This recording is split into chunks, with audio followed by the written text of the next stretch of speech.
Neyland Stadium at the University of Tennessee to see the Tennessee Volunteers take on the Bruins of UCLA. Junior quarterback and Heisman candidate Peyton Manning leads the Volunteers. Last week, he completed 18 of 24 passes for 298 yards in the Vols' 62-3 opening day thrashing of UNLV, and he did it in just over 2 quarters of play. But his UCLA counterpart, sophomore Cade McNown, hopes to lead a young Bruin team to an opening day upset of the nation's second-ranked team. They'll be airing it out in prime time tonight on CBS.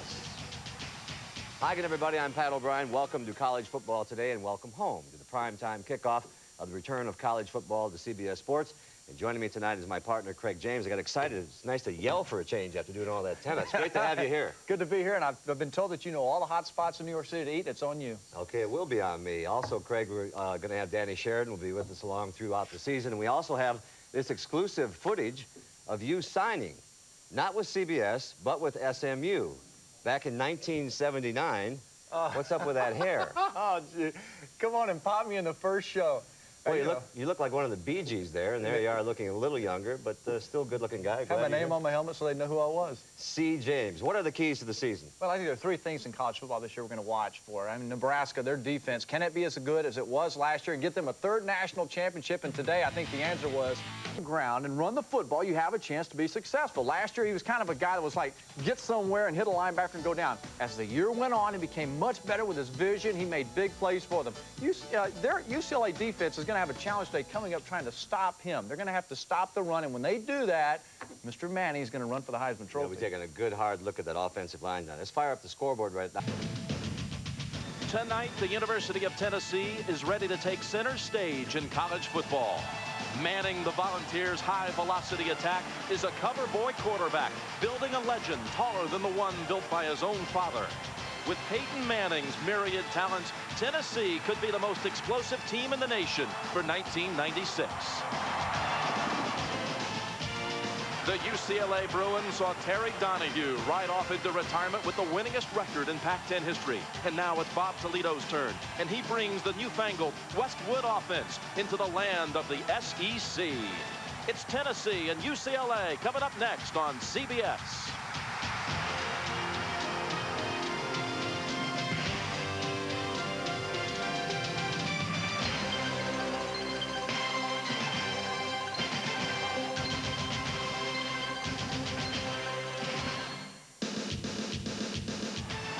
Tennessee football team has made its traditional walk across campus to Neyland Stadium, and thousands have followed as orange abounds.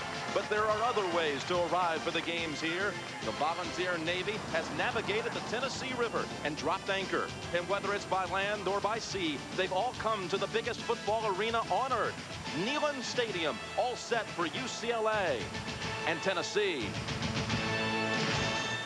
It's an expanded Neyland Stadium, some 10,000 seats added to the north end, pushing capacity here to over 100,000. Bigger and better. It's the theme here at Tennessee this season, lofty goals and high aspirations. And hi, everybody. Jim Nance along with Terry Donahue, and welcome to the season premiere of college football here on CBS. And Terry, great to have you with us. Well, thanks, Jim. It's great to be here. What a scene tonight. It really is amazing. Tennessee has a Heisman hopeful in Peyton Manning. They also are dreaming of a national championship date down in New Orleans, January the 2nd, the Sugar Bowl. How about Tennessee? Well, there's no question Tennessee is after a conference and a national championship, and well, they should be. Peyton Manning is a special player. You don't get a player like that in your program very often. But Tennessee, the real key for them is to keep him on the field and have that offensive line protect him. They have 4 new starters in that offensive line. Phil Fulmer, the head coach of Tennessee, is an old offensive line coach. He's put his personal touch on that line. He says they're going to be good. They're going to protect Peyton Manning. Well, Tennessee has an advantage. It opened last week, annihilating UNLV here 62-3. But the Bruins of UCLA, this is their first game. No one knows what to expect. What do you think? Headlines as a head coach, and what a paradox. Here you are tonight announcing the game. Must be a very strange feeling for you right now. Well, you know, last night when we watched UCLA practice and Bob Toledo called the team up on the field, first time in 20 years I wasn't in the middle of that huddle. But this is Bob Toledo's team. I wish him well. He's got his hands full with Tennessee tonight.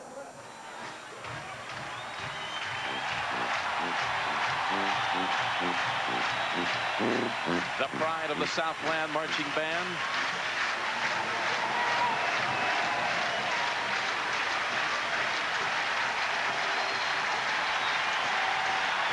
They're about to form the giant T. A landing pad for the Volunteers, who will arrive in just a moment.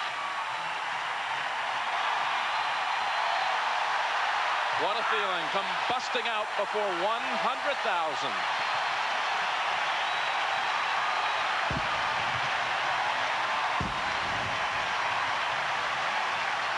It's the second-ranked team in the country, finishing second last year in the coaches' poll, third in the AP with an 11-1 record.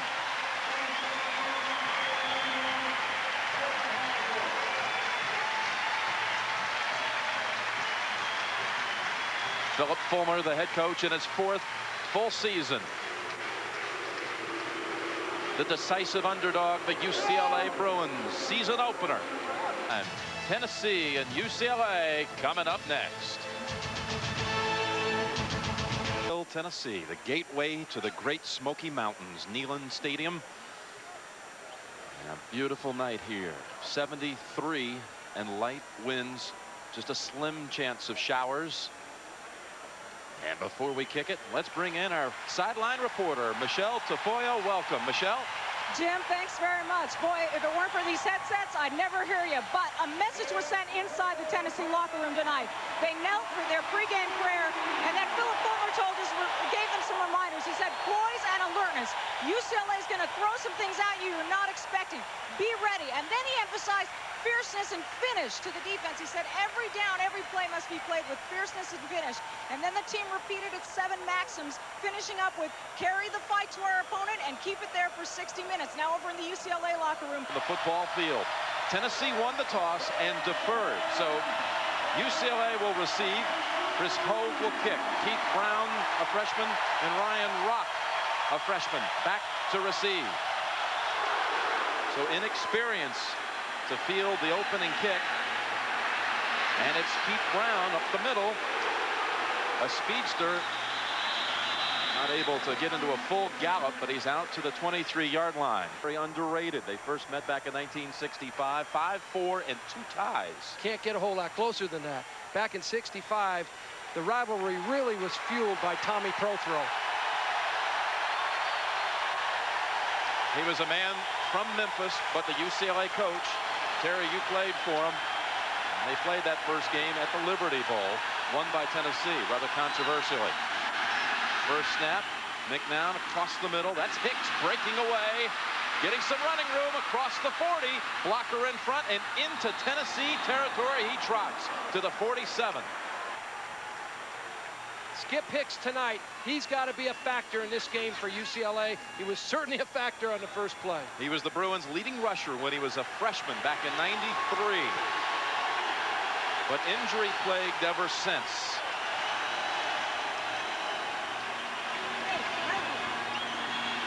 Handoff to Hicks.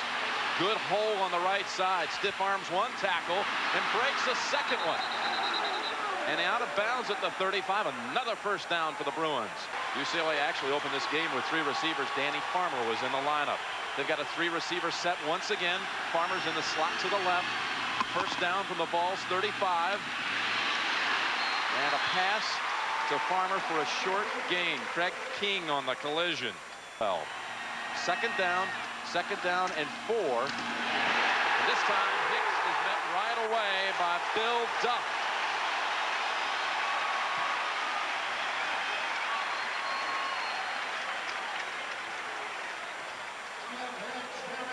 Tennessee takes great pride in the interior of that defense, and Bill Duff comes off the nose guard right there, takes Hicks in the backfield.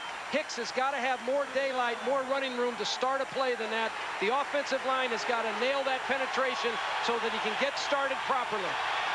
Hicks never had a chance. It's 3rd and 8 for the Bruins from the Tennessee 33. McNown, good time, right across the middle. That ball should have been caught by Farmer. He would have had the first down at the 20-yard line. He was popped, though, by Jason Parker. Part of that secondary crew, I said, is one of the strongest in the country, with Austin, Parker, Noel, and Fair. Well, they're all experienced, Jim, and they're all athletic. Every one of those players in that secondary can line up and play a different position other than the one they play. That's highly unusual in any secondary group. UCLA is going to attempt a 50-yard field goal.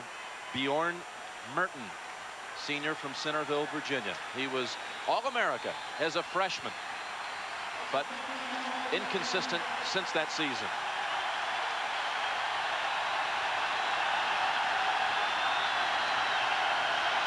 Sojan on the hold. 50-yard kick. A beauty. And UCLA nets 3 on the opening series of the night. So thanks to a 30-yard pass play to Skip Hicks. The 50-yard field goal.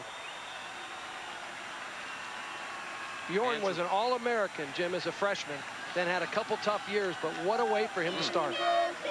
Terry Fair is the deep man to return the kick from Greg Andrusick. Fair is a dangerous return man.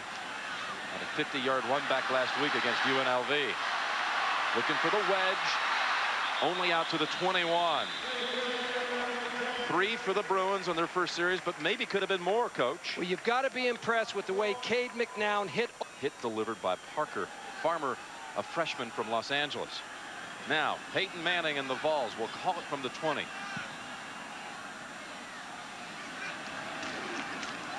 Play action. Manning looking, across the middle, almost picked off. That night, handed it off all 3 times. Second down and 10.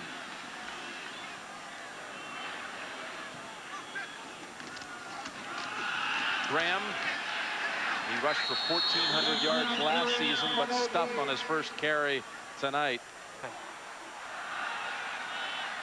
3rd and 11. Loss of a yard on that carry by Graham. Manning looking left side, and pass is caught by Marcus Nash. First down at the 38. A gain of 18.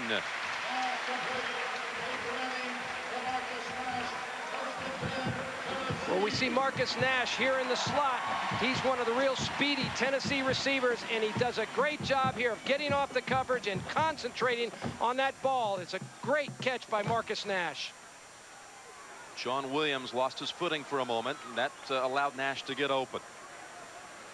First down, Tennessee. Graham up the middle. Belted after a 3-yard gain. 3 receivers in the game for Tennessee. Peerless Price has come into the lineup. 2nd and 7. Pass out into the flats. Nash again into UCLA territory. And out of bounds all the way down to the 40-yard line. One of the things that Tennessee has done on this drive, they're spreading the field with 4 wide receivers to try and thin out the defense. This is a perfectly timed pass by Peyton Manning to Nash. Doesn't get any better than that. Nash's 2nd catch on Tennessee's first possession. 2 catches, 37 yards. That was a career high last week, 103 yards against UNLV. Tennessee has so much speed on the field, they really put a lot of pressure on their defensive backs. Pass all the way. Manning setting up the screen. That's the tight end, Dustin Moore, and that will lose about 3 offense here, but Moore unable to get any open territory on that play. Well, Tennessee coaches feel that Moore is the most gifted tight end they've ever had in the history of the school, but he certainly didn't have any room there. 2nd down, 14. Manning looks left now. Right side, he's going down. Ball free. It is a fumble. He was not down. UCLA has recovered.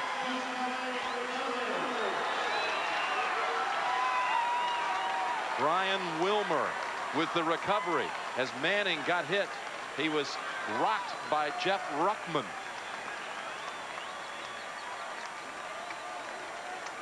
Tennessee only had 10 turnovers all of last season. Here, Jeff Ruckman, a converted linebacker to nose guard, rips the ball loose and turns it over for the Bruins. So the Tennessee drive comes to a close, and UCLA takes over at its own 45, leading 3-0. Hicks, good blocking. Gain of 7. He fumbled. Tennessee has it back. Tyrone Hines with the recovery. Torrey Noel, the strong safety, jarred it loose. How often do you hear coaches say that it's going to come down to a game of turnovers? Here, Skip Hicks makes a positive gain, but the ball is knocked loose.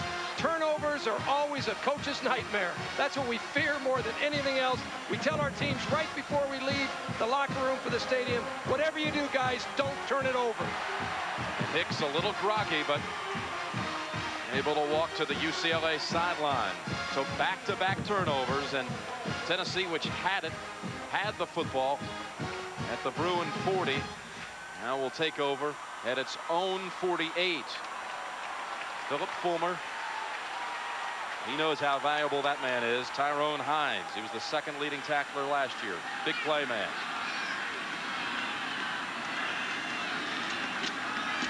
Graham, he cuts outside. Breaks one tackle, finally written down at the 38 by Sean Williams.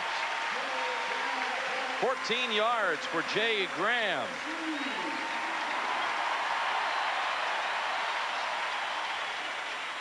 Jay Graham is a high school sprinter. What he has is power along with vision. Right here, he does all of this on his own. He sees and feels the daylight to the outside, and he outruns the interior of the UCLA defense. He's able to get away from Philip Ward. Now they run it again to the 35. That was the 1st and 10 carry. Ryan Wilmer in the middle. Jim, I've been very impressed. That wide to the left for Tennessee. 2nd down and 8. Manning looking, no one there. That can hurt you because of that speed. And they brought in another one, 88. Andy McCullough. So 4 receiver set. Shotgun time. 3rd and 8 for Manning and Tennessee. Left side move for the Vols. Dead ball foul. Offside defense. 3. So they still need to get to the 28 to pick up the first. 3-0 Bruins on a Merton 50-yard field goal. Showing blitz. Here they come from the outside. Pass complete. Pass down to the 18-yard line. Andy McCullough. 13-yard reception.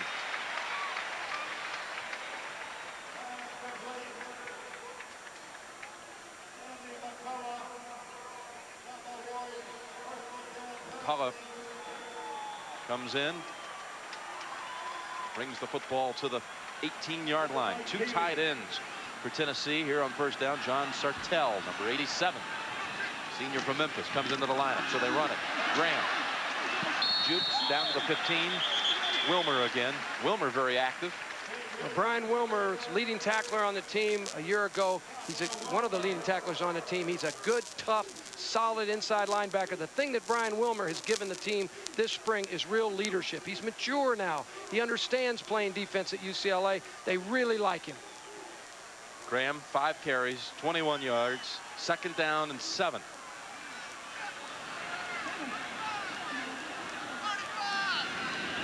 Checking off, plenty of time on the play clock, 10 seconds on it. They go up the middle. That's Chester Ford, the fullback, who carried it only 14 times all last season. Well, Philip Fulmer wants to run the fullback more this year than he did last year. Last year, the fullback was really a surprise runner. This year, he thinks they're more talented. They can gain more yards. You know, Tennessee, inside the 20-yard line a year ago, was 85%, scoring 35 touchdowns, 12 field goals. They're awfully good in this area of the field. They're in the red zone, but they face 3rd down and 3 in the UCLA 11. Trying to run for it. Graham has it, sidestepping a defender. McCullough challenged him at the 2 and would not allow him to find the goal line.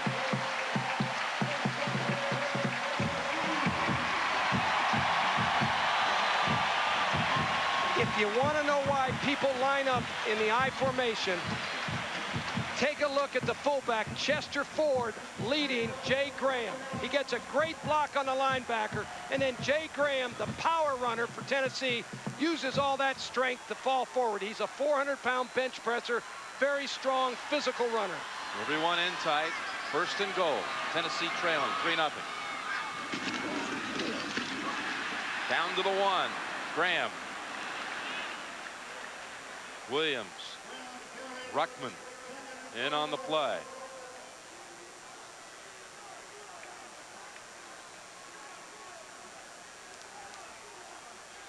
There's that high efficiency, Coach, you mentioned. But you know, last week against UNLV, they had a tough time getting the ball into the end zone from the 5-yard line on.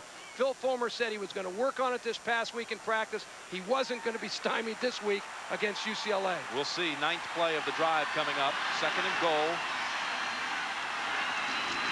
Manning sneak, touchdown. Touchdown, Tennessee.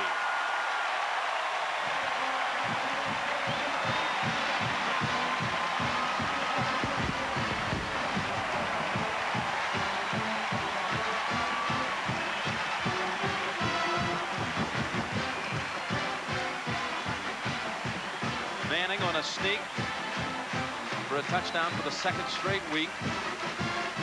Jeff Paul will handle the placement chores. Sophomore from Winchester, Tennessee, hometown of head coach Philip Fulmer. Rice on the hold. Paul drills it. So Tennessee takes advantage of the Hicks fumble. Drives 52 yards to take the lead.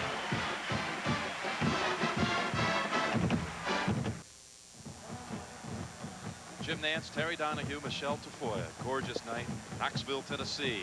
First quarter, and the Vols lead 7-3. Aerial shots being provided by the Bud 1 airship, which travels 11 months of the year, appearing at sporting events across the country. Hogue to kick to the 2 freshman returners, Brown and Rock. It was impressive how Tennessee responded to UCLA's initial field goal, taking that ball off the turnover. Angled kick. A beauty. A touchback. Bruins will take it at the 20.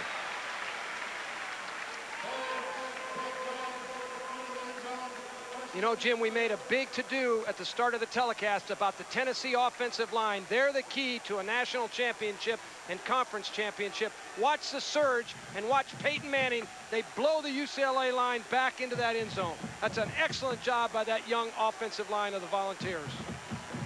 Tennessee has made some changes on the defensive front.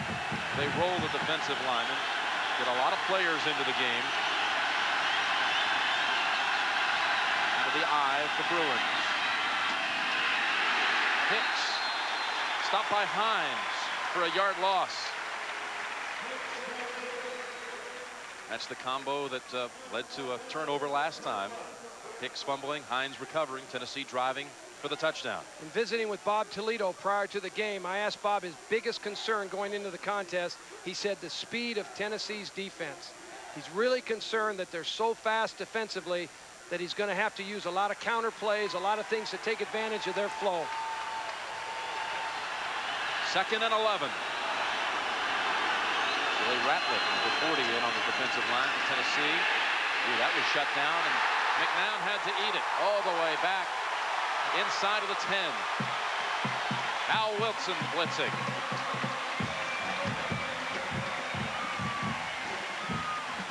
Also Ratliff. Well, Al Wilson and Billy Ratliff are on the blitz here. McNown really doesn't have a chance to throw that screen play.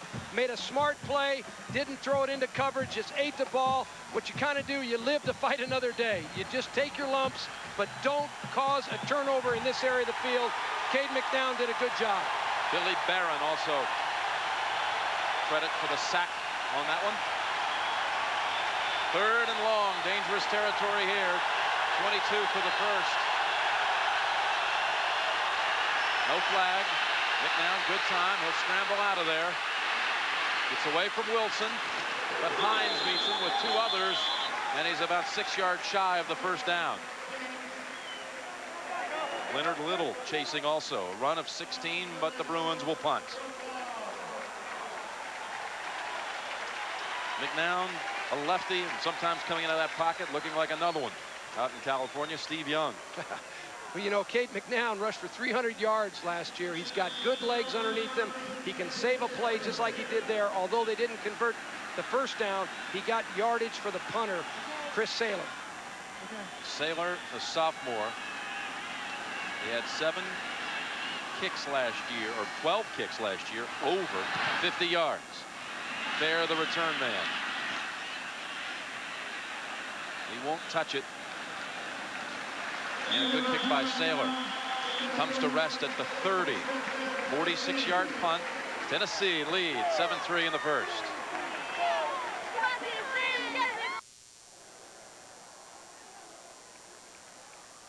Back at Neyland Stadium, where Tennessee is on top 7-3. You know, a lot of the strength and especially the speed we're seeing demonstrated on this field here tonight can be largely attributed to the strength and conditioning coaches of these two teams. Now, Bob Toledo brought in a guy named Kevin Ucla, who was previously at the University of Minnesota, and the players love this guy. They tell me he puts on bulk without taking away from their speed. I talked to Ucla about that yesterday, telling him your players love you. One of my Aristotles of strength and conditioning, and that's Tennessee's John Stuckey, who he thinks is the best. Jim? Well, here's Ucla's list. Stuckey, Epley from Nebraska, Miller, and Parker. He says they're the best. Ucla's difference for UCLA this year? The rave reviews out of Westwood about Ucla. All of the players are talking about how much he's helped the football program. Ram 3-yard run. That should be an infraction. Outside chance. They'll set the all-time attendance record for a football game tonight, but almost a certainty that in 2 weeks when Florida comes into town, there'll be records for crowd size. Lane is the fullback. 2nd and 12. Ball tip. Ball tipped at the line. Junior from Davis, California, deflecting the pass. 3rd and 12. Tennessee's 2 possessions. A fumble recovered by the Bruins and a touchdown drive. Manning all kinds of time. Pass incomplete. I'm down with that. It wasn't a real good pass. Uncharacteristic of Peyton Manning. Generally, he's right where he needs to be with the ball. Paul Guidry, 5th in the nation last year. Punt returns. Takes the kick from Larry Benyon at the 25. Waiting for an opening. Never materializes. Finally hammered by Peebles at the 31. Antron Peebles, the sophomore from Murfreesboro, Tennessee.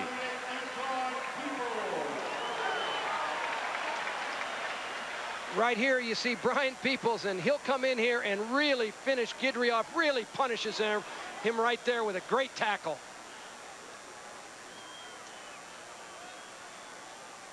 Perfect head position, body position, really blows him up. 48-yard punt, 7-yard return. UCLA starts this drive from its own 31, trailing 7-3, first quarter. Down, up the middle with Hicks for 4. Tremendous fall camp. The coaches are very confident that Skip Hicks can really contribute to this football team. Here he goes, 2nd and 7. Dashing for the first. He's going to be close at the 40. The freshman from Somar, California. He's an impressive back himself, Darrell Price. Very impressive in fall camp. McNown keeps it, and I believe he's got it. Out to the 42. Yes, it'll be a first down for the Bruins. Talking to him. Interesting to see the freshman carry the football. Number 6. Not this time, though. Pressure. Wilson, he gets away from him. McNown going long. Bruin down there. They're going to call interference unfair.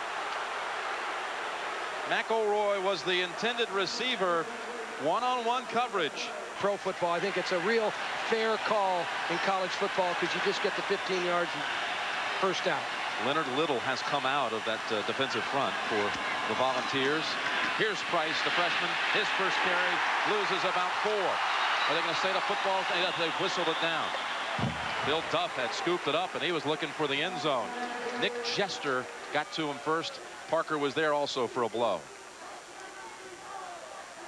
Let's get a report on Hicks from Michelle. What's the word? Not sure if he'll be back in the game. We'll get an update on that as a few minutes pass by. Jim? 15 seconds first quarter, second and 14. McNown got it away to Farmer.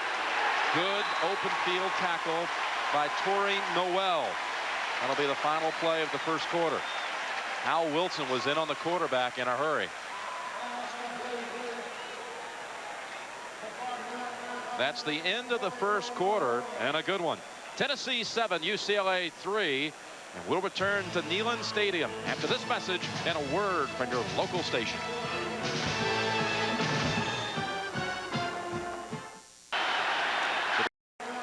That's the end of the first quarter, and a good one. Tennessee 7, UCLA 3.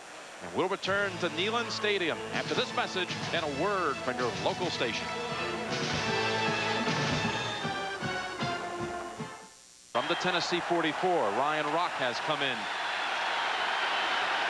to the backfield for the Bruins, a freshman. McNown out of the pocket, hits his target. McElroy, first down, 29-yard line. First down from the 29.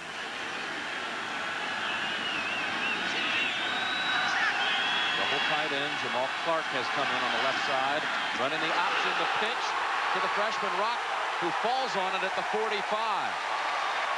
So they try the option for the first time, and it backfired.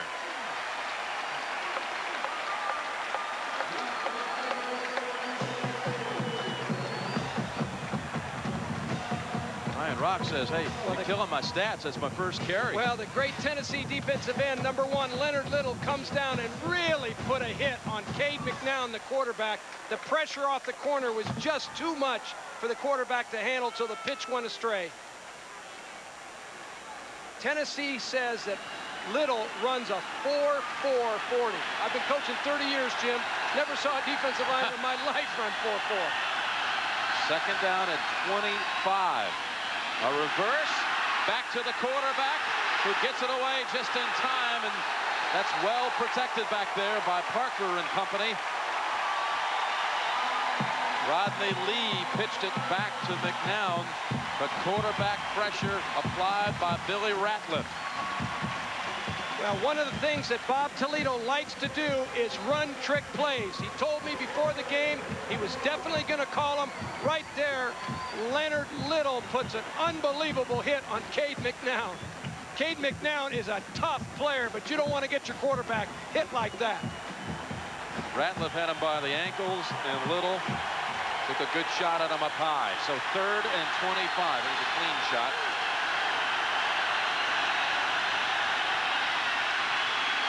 Long distance situation, and McNown only gains a yard. Ron Green grabbed him. 4th and long for the Bruins, who will punt. An impressive series by the Tennessee defense. Once UCLA got down to about the 30-yard line, Tennessee put their ears back, put all that team defensive speed on them, particularly with Leonard Little. Chris Saylor. First punt traveled 46 yards. Terry Fair back there for Tennessee, standing at the 10-yard line. Saylor took a little off of it. Fair raises the arm, makes the catch at the 16. 7-3 Volunteers. Jim Nance with Terry Donahue, Michelle Tafoya, Neyland Stadium, Knoxville, Tennessee. Volunteers lead 7-3, taking over at their own 16. 3-receiver set with Kyler into the game. Manning on the rollout. There's Kyler at the 20, 25, first down, 28-yard line. Abdul McCullough on the tackle after a gain of 12. Tennessee, impressive stuff in the 90s. The winningest teams in this decade, Florida State, win percentage just ahead of Nebraska. Do you see a commonality here with all these teams, Coach? Jim, every one of those football teams have speed all over their units. They all go out and they think speed first, not size, but speed first. Got it here, Tennessee, that's for sure. First down, Graham, unable to break free that time. Travis Kershke, senior from Yorba Linda, California. Second and 13.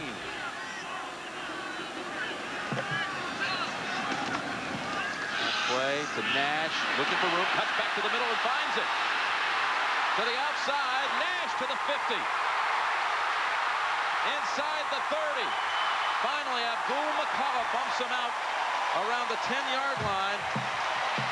Wazwa Sirwanga had a shot at him at midfield, but he just outraced him. Jake Graham also delivered a key block. One of the things that Tennessee's offensive coordinator, David Cutcliffe, wanted to do was keep the UCLA defense off balance with screen passes. This is a little screen pass to Marcus Nash, but he is one of the fastest players in the Southeastern Conference. You see him here, turn on the speed down the sideline. This guy can fly. 69 yards to the Bruins 6. Tight ends run successfully in this formation, but they'll play action, take it, pass into the flat, touchdown, touchdown Tennessee. Eric Lane out of the backfield.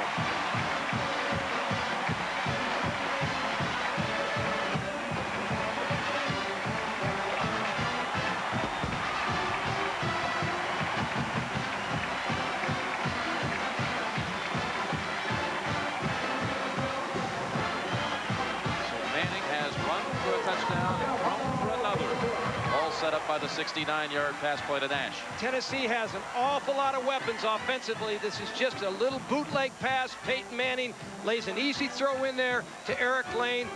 Had the UCLA defense moving in one direction, they counter with that little bootleg pass. Hard to defend on the goal line. Great play by Tennessee. 14-3, Tennessee, 11:31 to go, second quarter. Marcus Nash having a huge first half. His 69-yard catch and dash set up the touchdown for Tennessee. He's caught 3 passes for 107 yards. That gives him a new career high for receiving yardage in a game, eclipsing the mark he set last week. How about Peyton Manning? 7 for 11, 133 yards and a touchdown. Bruins going up the middle. Ryan Rock only to the 20. Mickey Allen with the hit. One of the things the Tennessee coaches have wanted to do is get the fullback more involved in the offense. Watch Eric Lane here. He'll slip out of the backfield. Little play action fake by Peyton Manning. Nice, soft, easy pass for him. Touchdown Volunteers. UCLA will break huddle with 2 tight ends. And Hicks remains out of the game. Freshman Darrell Price is the tailback. Reed goes in motion. Price breaks the ankle tackle and brought down by Fair after a 4-yard run. Darrell Price is an interesting story. He was recruited out of Southern California, changed his mind, decided to go to UCLA. Now he's a Bruin. So much for facts on demand. So the Bruins have him. They'll try him again. Oh, look at that hit. He breaks away from it, though, before wrestling down Craig King. Wrestled down by Craig King. So Price in for Hicks. Let's get another update on the sideline from Michelle Tafoya. All right, Jim, it's Jim. It's 3rd and 8. Now they've taken Price out, and they brought Ryan Rock into the game, into the backfield. 3 receivers for the Bruins. Now looking for time, breaks away, dumps it at the last minute. Good improvising there by the quarterback. Picks up the, well, it's going to be close. Pin on the spot. Derek Ayers was his safety valve. He's an explosive player. He used to be a tailback. He's an excellent receiver. He can help the Bruins when he's in the lineup. Larkin is a second tight end. Rock the single back. Here's the option play that worked out for a 15-yard loss the first time. McNown keeps it. And I'll tell you, Parker's really put on a couple of good licks here in the first half. Jason Parker returned to the team after a year's absence. He was the athlete that actually made Torrey Knoll, the free safety a year ago, move to strong safety. Jason Parker is a big-time free safety in that Tennessee defense. And you could see on that last play, he really met Cade McNown with a punishing tackle.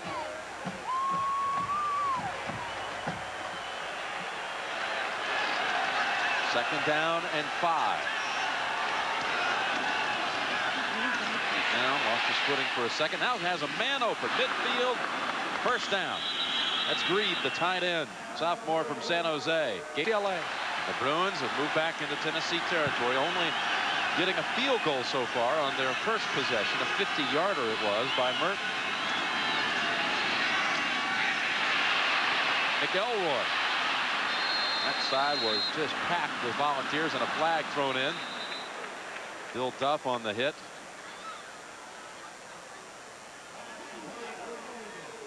Last year with wins against Miami, BYU, Arizona, and USC for the 5th straight year. First down at 22.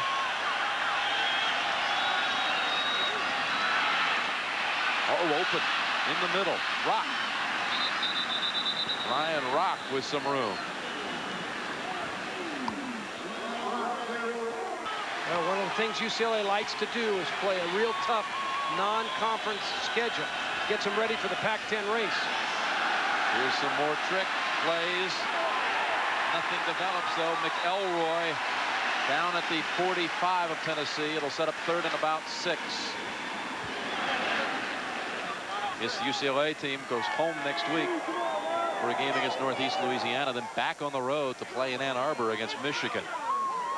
So 3 games and the 3 biggest stadiums in college football they'll play before. Neyland, the largest, the Rose Bowl next week at home, and then Michigan Stadium, the 2nd largest, coming up on the 21st. Hard to go into Neyland Stadium here at Tennessee and then back to Michigan. Those are tough places to play. Big crowds, big games. That's what you play college football, though, for. And a big play here, Coach. 3rd and 7. Pass caught by Lee. Does a good job of breaking out. Near the first down. They'll spot it a yard shy at the 40. Leonard Little actually missed him this time, and Lee got near the first down. Well, it's a little underneath route by Rodney Lee. Rodney Lee's a great success story at UCLA. Was a walk-on, has earned a scholarship. He breaks a tackle right there by Leonard Little. Now he's got to make that first down. He can't go out of bounds with that ball. He's got to punish that defensive back and make that first down. They're going for it, Coach. 4th and less than a yard. This is exciting, Jim. Here we go. 6:09 to go, 2nd quarter. Trailing 14-3. With his cadence, he tried to get the balls to jump. McNown with 4 on the down clock. Now they'll run it. First down. Rock down to the 31-yard line. Is over. Rock with 25 yards on his last 2 carries. First down, Bruins. And whistled. Sure did. So back up the Bruins 5. 1st and 15. Play action fake to Rock. McNown unloads it. He has McElroy at the 15-yard line. Another Bruin first. Back all alone with him. Out of LA, he had a twisted back in practice and had missed some of the workouts, but you wouldn't know it tonight. First down. Rock. Ball squirts free. Picked up by Tennessee and knocked out of bounds by Overhauser. Recovered by Raymond Austin. The freshman coughs it up, ending another UCLA threat.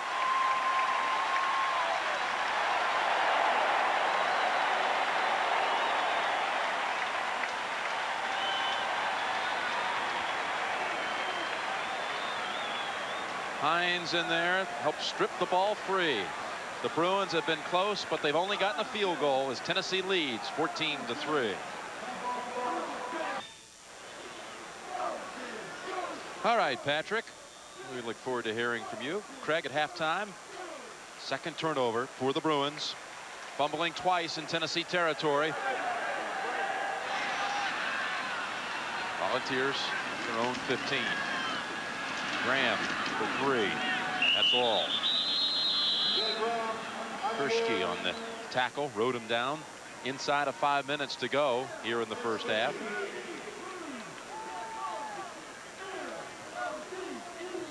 Some were concerned here in the Volunteer state that their team may look a little ahead. Such a decisive favorite over UCLA at that Florida game that is going to be coming up next for Tennessee on the 21st of September. 2nd down. Graham, good piece of running here. First down at the 33.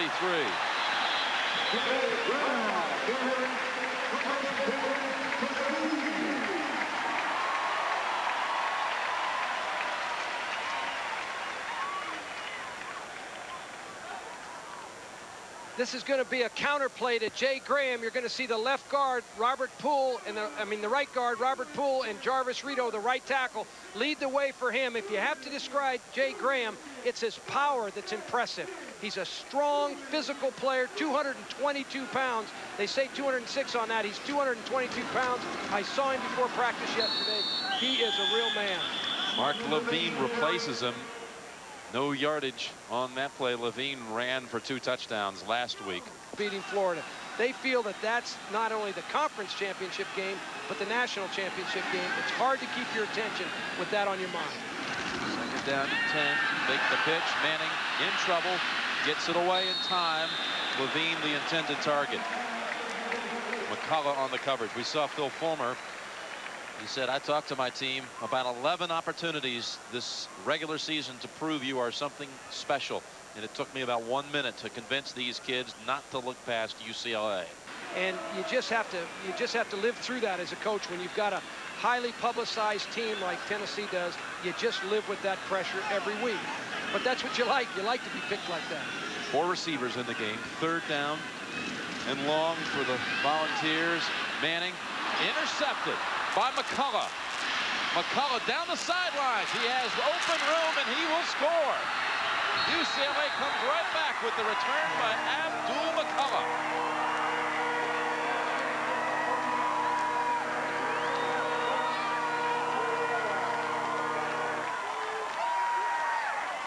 "51-yard run back." Manning took a hit right around the belt when he released it, and it certainly affected the velocity on this pass. Well, Peyton Manning gets penetration right here. They tackle him. Abdul McCullough, the strong safety, converted from linebacker last year. Abdul McCullough led the team in tackles last year. This year he's playing the strong safety position, his favorite position on the team. He responds with a huge interception for UCLA. Burton adds the extra point. A flag is down. Weldon Ford was the defender who was in on Manning. And really caused the interception to occur. Weldon Ford hit Manning in the ankle right when he was throwing, and in the stomach, and he knocked him off his rhythm, and the ball got loose. You know, Jim, it's Peyton Manning last year threw 4 interceptions. This year he's already had 2 in the 2 games that we've seen. Yeah, 2 in 6 quarters. Defense. To go in the half, it's suddenly Tennessee 14, UCLA 10. The Bruins' first interception return for a touchdown since 2 years ago when Abdul McCullough ran one 98 yards for a score against Arizona State. He sure did. But the guy who causes this is the nose guard, number 93, with a great individual effort. Weldon Ford right there. The ball got away from Peyton Manning. Abdul McCullough was the guy on the spot, and he can run. He's fast, and he can put the ball in the end zone. He's done it before. He did it again. How about Dan Juan McGee, also clean dog? Well, UCLA is used to big games. They've had a lot of big games in their past history. There's a lot of players on the UCLA football team that played against Tennessee out in the Rose Bowl a couple years ago when they defeated Tennessee. They came in here. They weren't intimidated. They're playing well tonight, but so is Tennessee. We've got an excellent ball game on our hands, 14-10. Levine is the single returner at the 2-yard line. Here's the kickoff specialist, Greg Andrusick for UCLA. Levine will get a chance to run it back from the 6 to the 20. Open field. Cobb's over there chasing after him. So is the kicker, but Cobbs finally catches up with him at the UCLA 47. 48-yard return.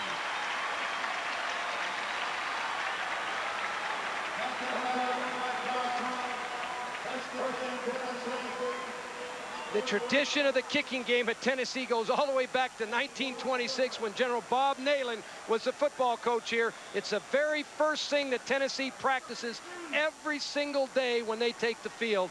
This is a outstanding kickoff return by Tennessee. Phil Fulmer told us has been passed down through the years. The strategy of Bob Nealon may be the first to recognize the importance of the kicking game. Tennessee fans unhappy with that play into the line. It was the lowest interception percentage in SEC history and tied for the best all-time Division I. But this season he's thrown 2. One last week on a goal line situation against UNLV. And this one tonight run back for a touchdown by McCullough. 2nd and 9. 3 receivers in there. Manning has one across the middle. It's Nash again. Inside the 25 and out of bounds at the 17.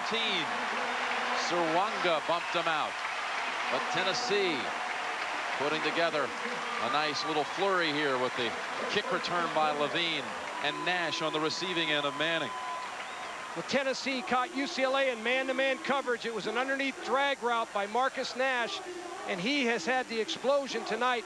We came into the game thinking that Joey Kent, number 11 for Tennessee, was going to be the star, but thus far in the first half, it's not been Kent, it's been Marcus Nash. Shows the flexibility of the Tennessee offensive receivers. Kent hasn't even caught a pass. Graham. About 5. Javelin Guidry over on the short side of the field.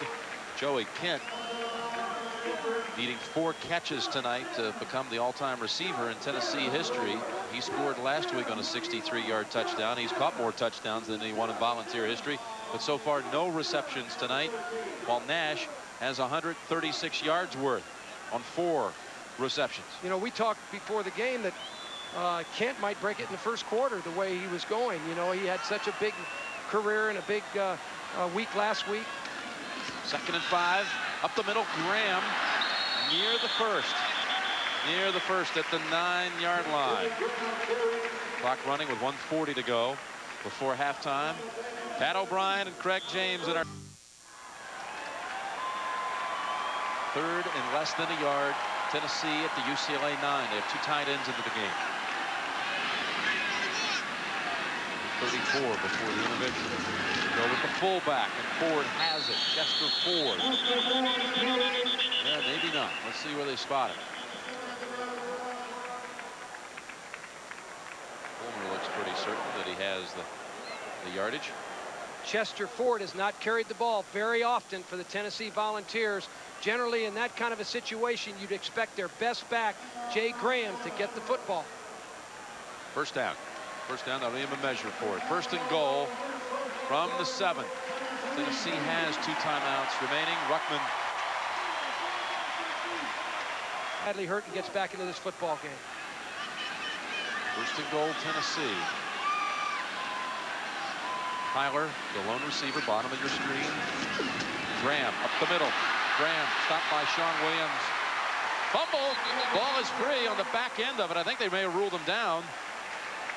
No indication yet, but they're going to spot it now. There they go. They're going to put it down at the 2.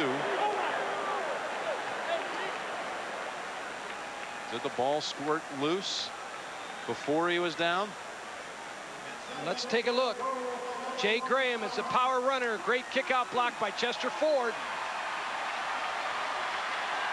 Can't really tell from this angle. Looks like he has a knee down. That's all it takes. 2nd and goal from the 2. 45 seconds. Graham over the top. Stopped. Stopped short. Clock still running. Tennessee now runs in to take the timeout with 18 seconds on the clock. Brian Wilmer, who's on the UCLA staff. 2 tight ends, Moore and Sartell. Chester Ford, Eric, Lane, Jay Graham. They'll have 3 in the backfield. We'll send back Lane on a wing to the left. 3rd and goal from the 1. Manning trying to sneak in again. He's done it once. Make it twice. Touchdown, Tennessee.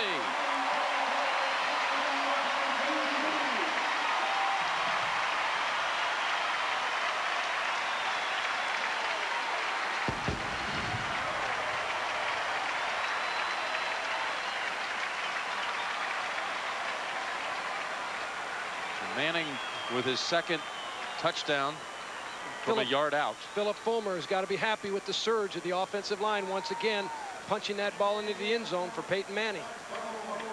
scoring with only 15 seconds remaining in the second quarter. Jeff Hall, the extra point.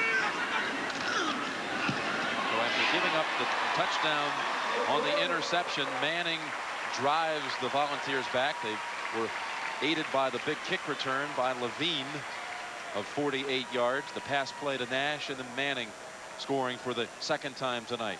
Philip Fulmer talked a lot to us yesterday about the offensive line taking responsibility for the future successes of this team. Right there, he's going to be able to build off that. When this game is over, he's going to be able to take those guys into that room and build on that for the future.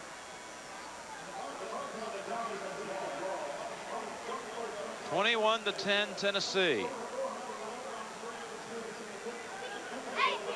I'd be surprised, Jim, if Tennessee kicks the ball deep in this situation. Generally, with 15 seconds or so on the clock, you'll kick the ball either on the ground or some form of a pooch kick to try and break the rhythm of the return team.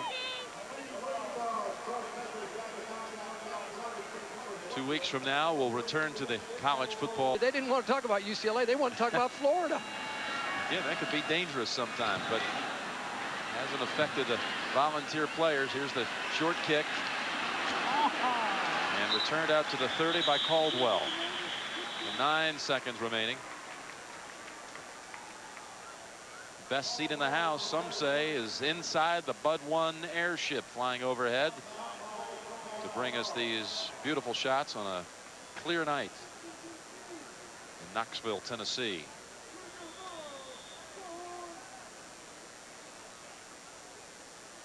UCLA on offense has reached Tennessee territory 4 times tonight, and the results: 1 field goal, 2 fumbles, and a punt. They've self-destructed offensively once they've gotten into the scoring zone. They've moved the ball well. We'll close out the first half. By the way, Skip Hicks was in on that play from scrimmage, finally returning for the Bruins after getting dazed early in this contest. Bob Toledo, his first game as the head coach at UCLA, trailing 21-10 at halftime. Michelle Tafoya, take it away. All right, we'll get back to Michelle a little bit later. That's the end of the first half. Tennessee 21, UCLA 10. Coming up, college football today. Pat O'Brien, Craig James, after this message and a word from your local station. To have you here. Hey, good to be here. I'm looking forward to it. We were talking about some teams had their first game and first struggle in college football. Yeah, you know, you look at Syracuse, they would guarantee and agree with you on that one. Arkansas loses to SMU, and then you've got Northwestern with Wake Forest. These teams just looked out of sync throughout the day. All right, our game here on CBS tonight, UCLA and Tennessee, the #2 team in the country. UCLA making a game out of it, 21-10. Hey, let's look ahead here. Good for Tennessee. Down the road 2 weeks against a Florida team. UCLA has played a lot better than I thought they would. We'll get to that Florida story in a moment. Let's pick up the scoreboard because Nebraska had quite a story. Well, the Tennessee band entertaining the crowd down in Neyland Stadium, where the score at halftime is Tennessee 21, UCLA 10. Let's fire up the scoreboard. Tennessee with 2 touchdown dives by Peyton Manning. Throw for another touchdown to Eric Lane, leading 21-10. Volunteers to get the football to start the second half. Levine had a big 48-yard kick return to set up the last Tennessee touchdown. Angled kick, Levine for the 6. Back to the middle. More running room. Levine. Good piece of running out to the 33. Coming out of the Bruin locker room, Bob Toledo stopped the visit with our Michelle Tafoya. With Coach Bob Toledo, and a couple of nice drives there in the first half, but also a couple of turnovers. Yeah, Michelle, the thing that hurt us were the 2 fumbles. You know, we fumbled and they scored, and then we fumbled on the 15. And, of course, they got the big kickoff return. But we just made some first-game mistakes, and we just got to correct them and keep playing hard. I reminded our team that in '85 we were down by 16, came back and tied them, and went on and played in the Rose Bowl. So we're just going to keep playing hard and let the chips fall where they may.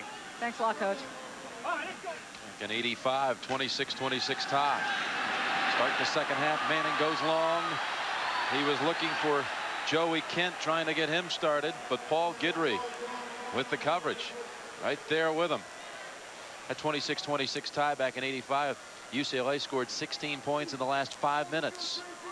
I remember that game, Jim. That was nerve-wracking. And it was pretty neat, though, the way Bob Toledo said we tied him. He wasn't a part of the program back there, Well, but appreciating the history of the rivalry. Darn right, and he's the head coach at UCLA now, and he is part of the program, and he is part of the folklore and the tradition of UCLA. With a no-huddle offense, 2nd and 10, Peerless Price comes into the game. Graham cuts back, brought down by Ward. Graham rushed for 62 yards in the first half. Some of the other numbers worth monitoring. Well, first down's pretty even. Well, what do you make of this? Well, you know, the halftime statistics are very, very even. The difference in the game thus far has been a big play by Marcus Nash, a 69-yard reception that set up a score, and the kickoff return by Levine that also set up a score right before half. Those have been the differences in the game. Both teams have turned it over twice. 3rd and 9. 4-receiver set for Peyton Manning. Across the middle. Almost picked off. Almost intercepted by Javelin Guidry. Nonetheless, the Bruins forced Tennessee into a punting situation. 3 and out.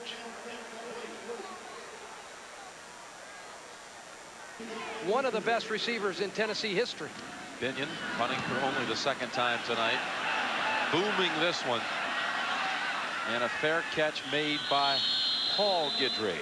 And 3 downs and out. Awfully good series by UCLA defensively. Now UCLA has the ball. Tennessee's defense has got to respond in kind. Volunteers tried to hit him with the big play that went for a touchdown last week to Kemp on the first snap of the 2nd half. Skip Hicks is back into the running back position for UCLA. They play action fake. McNown over to Grebe. And he picks up about 7. Picks up 6 on that pass play. Leonard Little lining up across from the Bruins. 2nd down and 4. This is a busted play, but McNown will make something out of it. First down.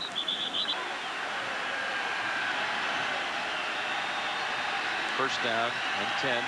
Hicks the single back. Set him up on a screen. Just went for 30 on the first play of the night. But a loss of a yard this time. Al Wilson was manning that side. Phil Fulmer was talking yesterday about Al Wilson.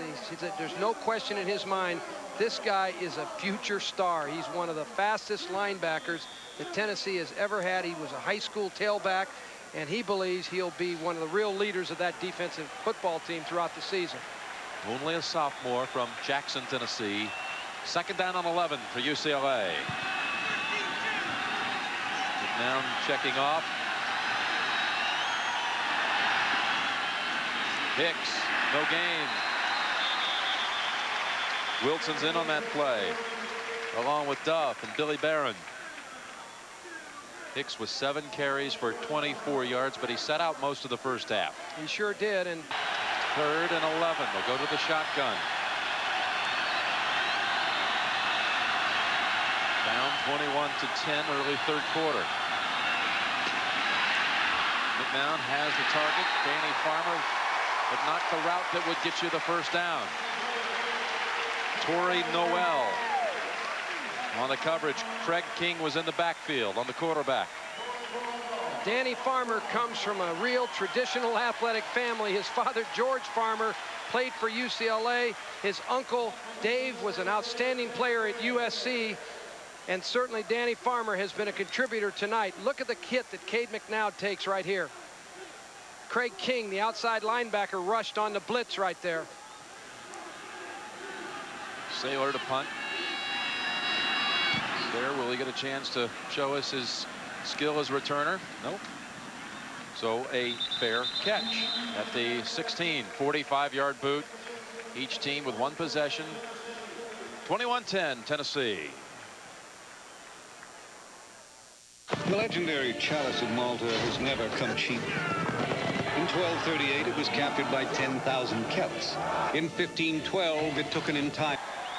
Welcome back to Knoxville, Tennessee. And Terry, you've certainly got a taste of this rivalry through the years, including 91, the last time the Bruins played at Neyland Stadium. 2 tight ends in for Tennessee. And Graham. Ooh, what a good defensive play there by that front line, including Ward and Jim, back in 1991 when we were here, they had artificial surface in Neyland Stadium. The temperature at kickoff was 116 degrees. I've never, ever been in an environment like that with football players. The dog, the mascot of Tennessee, got sick. Smokey got sick. The medics cared more about Smokey than they did for an old offensive lineman I had by the name of Mike Lynn, who had a broken hip. They were worried about the dog dying. I was worried about the players. It all happened at the same time? It did. Smokey had heat exhaustion. Okay. Here's Graham again. The little room to operate, only netting the yard. Care of your player. Yeah, before Mike Lynn got taken care of, the dog got a little attention, but I've never seen an environment quite like that. Florida, Danny Werfel today, 15 out of 16 passing, 94% school record.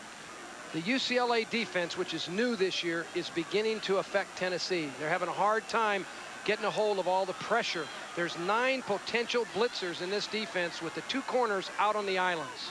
3rd and 14. This could be a big stop for the Bruins, but Manning has a target. Moore, the tight end, fumbles the football, recovered by the Bruins. Darren Klein falls on it. His second big play of the night. He batted down a pass in the first half. 3rd Tennessee turnover. A team that committed only 10 all last year. So the reception made by Dustin Moore, the sophomore.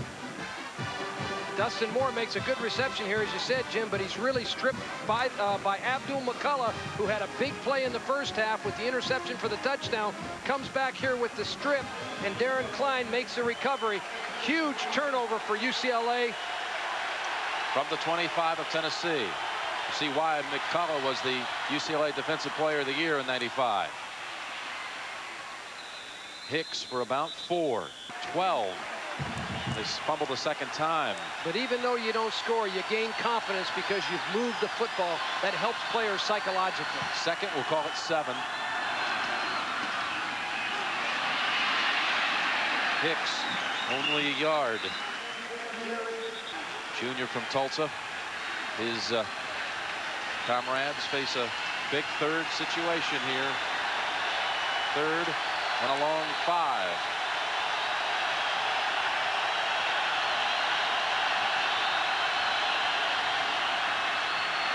Now, got away from the blitzer. Now buying time, throwing, completing. Grebe has the first. Is that a play by McNown? He's done that a couple of times. Worked in the first half to Ayers, and again at the last moment. This time it was Grebe. Since Ernie Case in 1945 has the Bruins at the 14-yard line. Hicks inside the 10, down at the 9. It could be the game of the year. 2 of the country's best quarterbacks, Werfel and Manning, in a head-to-head war. Florida battles Tennessee in 2 weeks on CBS. Just watch. Torrey Noel has been taken to the sideline where he's getting treatment. UCLA 2nd down and 5 from the Tennessee 9. Caden McNown has completed his last 8 passes. He has 3 receivers in the game, now sends Hicks out of the backfield. McNown across the middle. Farmer was the intended target. Corey Gaines right into the game to replace Torrey Noel, and he makes the play. You talk about responding to the pressure when you're called upon by the coaching staff. Here is very first play in the game. Corey Gaines makes an outstanding defensive play against Danny Farmer. The ball was a little bit behind Farmer that time. McNown wasn't quite on the target. 3rd and 5. 6:47 to go, 3rd quarter. 21-10, Tennessee.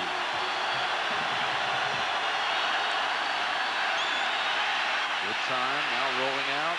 In zone and incomplete. Going for Grebe. They'll bring out the field goal team. Try to cut the deficit to 8. Mike Grebe, the tight end, has been a very effective receiver for UCLA tonight. Here he's just running to the corner. Cade McNown comes away from the scramble and just puts the ball out of his reach. Outstanding effort by Mike Grebe. This will be a 26-yard attempt.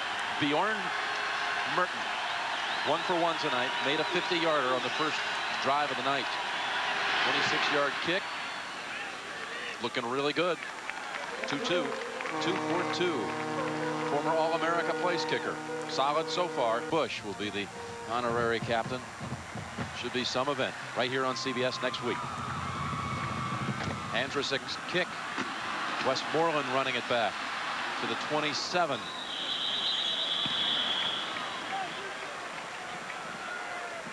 Duval Hicks made the tackle, but it's in his right hamstring. But at this point, a trainer has taken him off to a special training room here, a locker room on the sideline, and they'll be working on him. We'll get the official update on that one a little bit later, Jim. All right, thank you. It's from the 28, 1st and 10, Tennessee. And there's Joey Kent, first grab of the night.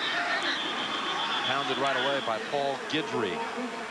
From UCLA is causing Peyton Manning some problems. He's not quite sure where to go with the ball. UCLA is doing a great job at disguising their coverages. 2nd and 5, pounding for the tough yards. Chester Ford near the first down. One of the things that David Cutcliffe, the offensive coordinator of Tennessee, said he was going to put the fullback right in the middle of the UCLA defense and try to get an anchor point right inside on him, and that's exactly what he did on that play. They move the chains, and Tennessee now showing a no-huddle look. Well, they're in no huddle, and Peyton Manning is doing a lot of the managing of the offensive team right now, but UCLA is doing an awful lot of disguising defensively. Its own 38, Tennessee quarterback rollout. Manning flips it, drop. In the game in UCLA's favor. Paul Guidry also was the 5th in the NCAA in punt returns last year. He's an explosive player. By the way, Colquitt now a graduate assistant here on the staff for Tennessee. Blitz and almost stripped away and doing a good job of just holding on. Graham at the 30-yard line. Now, this Tennessee team is confounded right now. Yeah. Dropping him back to a 3rd and 16 situation with 4:45 on the clock, 3rd quarter. They're coming again. Manning rolls away from the heat. Nash was open. Led him too much. So Tennessee will bring on the punt team again with a good night so far. 2 kicks, 48 and 45 yards. Guidry 5th in the nation last year, leading punt returner in the Pac-10. He'll get a chance to run it now. But nothing doing. Flag is down at the line of scrimmage. There's another 45-yard boot by Binion.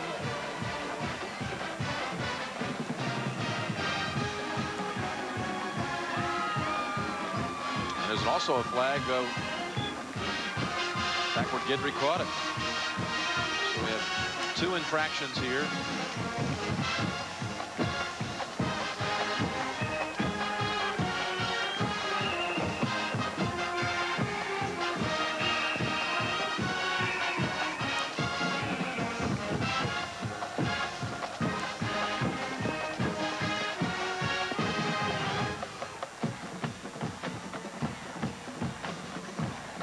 Both are going against the Bruins. And, well, I'll tell you, it's been pretty comfortable tonight. Temperature in the 70s. Some still needing to be cooled off a bit. From the 15, 2 tight ends. Ramrodded at the 12-yard line. Now Wilson. Coming in quickly. He's got good speed, good reaction to the snap. Michelle, you got an update on Noel? I sure do. On to turn, Jim. Yeah, he looks like he's ready to get in there right now. He wants to. 2nd down and 12. Gaines stays in for him. In the meantime, McNown flings it, almost picked off by Fair. They were looking for Rodney Lee. 3:42 remaining, 3rd quarter. Only scoring in this quarter a field goal by Bjorn Merton from 26 yards. Terry Fair, the defensive back for Tennessee, is an outstanding cover man here on Rodney Lee. Makes a great break on the ball. Had the ball in his hands. It just got away from him.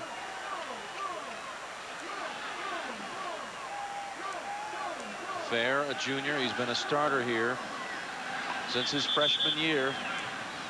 Many believe he's their best cover guy. He's hard to beat one-on-one, although Jim McElroy was picking on him in the first half. He's from Arizona, and his brother, for you basketball fans, might recall his sharpshooting brother for the Yukon Huskies, Brian Fair.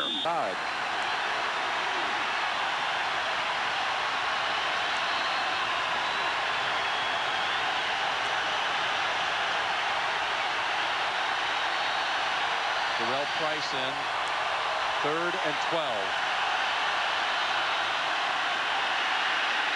McNown, pass caught for a first down. Eric Scott. Boy, Bob Toledo's not going to like that call. Holding. Take away the first down, and a perilous situation now for UCLA at the 3-yard line. Toledo was a lot calmer than I would have been. I promise you that. That's why I retired and came up here. I would have been out there on the stripes. Melting a little wax in their ears, huh? My. Let's see how fancy they get in this situation. 3rd and 22 from the 3.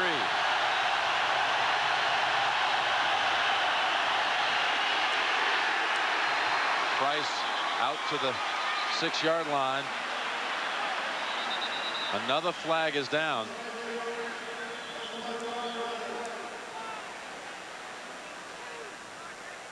McNown's all pumped up. He thinks it's going to be an automatic first down. Yep. We have a dead ball, personal foul against the defense, 15 yards, and an automatic first down.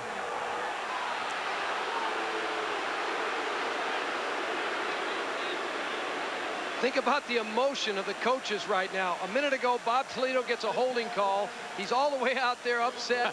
He's down. Now he's up. He's sky high. He just gets an important first down call on a penalty. Phil Fulmer the other way. He's all pumped up a few minutes ago. Now he's upset. And they can start over. The Bruins from the 20. 2 tight ends.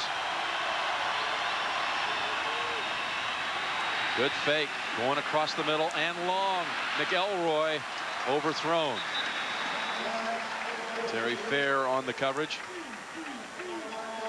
Good call by Al Borges, the offensive coordinator, going deep. The offensive coordinator calling the plays, but he hands that responsibility off as he should. You pass the baton, let somebody else do it.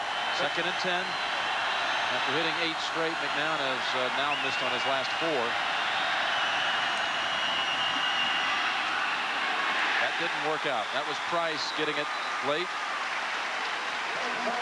by design, but Hines makes the hit at the line of scrimmage. 2:35 to go, 3rd quarter. A lot of people thought UCLA couldn't play with Tennessee. They surprised you tonight, the Bruins? Well, UCLA has a very rich tradition in football against Tennessee. They get pumped up for this game. This is a huge intersectional rivalry for UCLA. They also had the psychological advantage coming into this game because Tennessee won so easily last week. 3rd and 10. McNown, he's going to try to run for it. No, he steps back behind the line of scrimmage, where he is then met head-on by Billy Barron.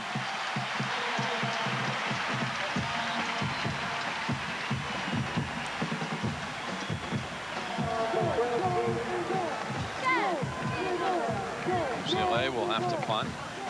This whole series by the Tennessee defense has been sensational. They thought they had the Bruins backed up. They get penalized. The defense responds.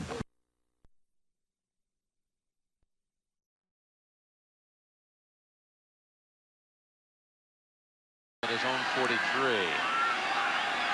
Tennessee should get good field position following this punt. 1:19 to go in the 3rd quarter. Run back try, Fair. Oh my. Driven back by Akil Davis. Nebraska, I think, really made a statement today. A lot of people were saying, look at Michigan State a week ago, the way the Spartans opened up with a big win. Nebraska annihilated them. Jim, when we did the game on January 2nd, Nebraska, Florida, Nebraska was the best football team I had seen in 30 years of coaching. Wow. Florida wins 62-14. Werfel threw 2 touchdowns, missed on only 1 attempt. Colorado leading Colorado State in the 2nd half.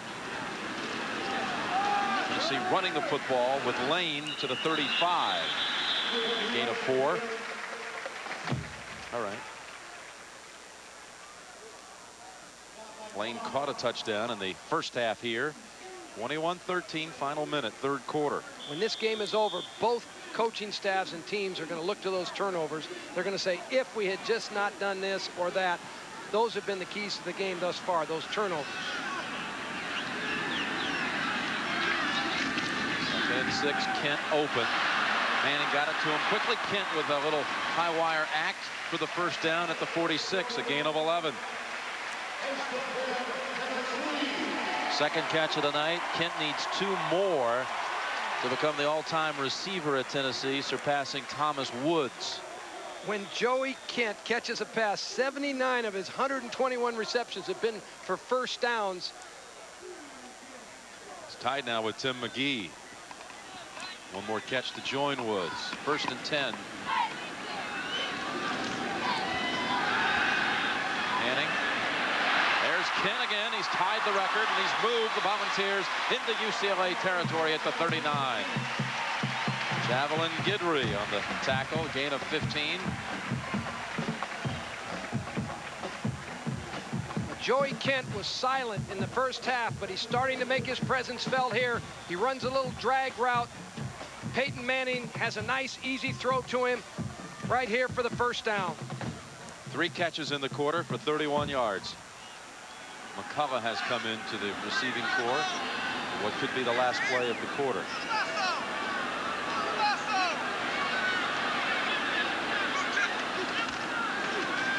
Quickly in the area of McCullough, and we'll move to the other end. Only an 8-point difference through 3 quarters. The score, Tennessee 21, UCLA 13, and we'll return to Neyland Stadium after this message and a word from your local station.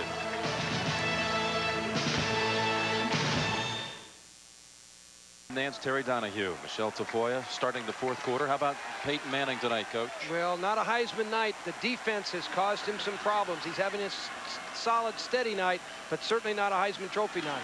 2nd and 10, and Graham with no running room. That's been the story in the second half. Tennessee has a running back go over 100 yards. They are 39-1-2, which is incredible in terms of numbers. 3rd and 11. Drop back. Manning's pass deflected by Wilmer. 4th and 11. Fields a low snap. Pops it high in the air. Guidry steps forward, makes the catch for 17. Well, we showed you the results of the top 5. Here's the next 5. Notre Dame beat Vanderbilt on Thursday. Vanderbilt's last 2 games, a 12-7 loss to Tennessee last year, and a 14-7 hard-fought battle against Notre Dame on Thursday night. Shows that Rod Dowhauer has Vanderbilt playing better. They can play with anybody in the country if they can play against Tennessee and Notre Dame. And the one victim in the top 10, Syracuse. One victim so far. UCLA trails by a touchdown on a 2-point conversion. 14:07 remaining. Skip Hicks in the backfield.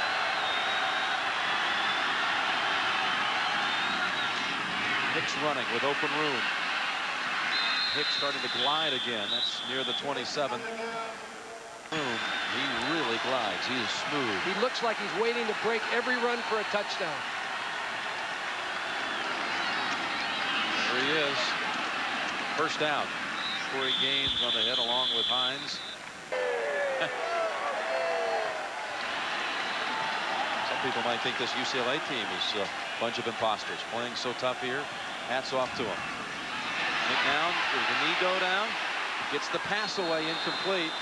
And instead of a sack and a loss of about 9, it's ruled incomplete. Knee was very close to touching the turf, which would have ended the play.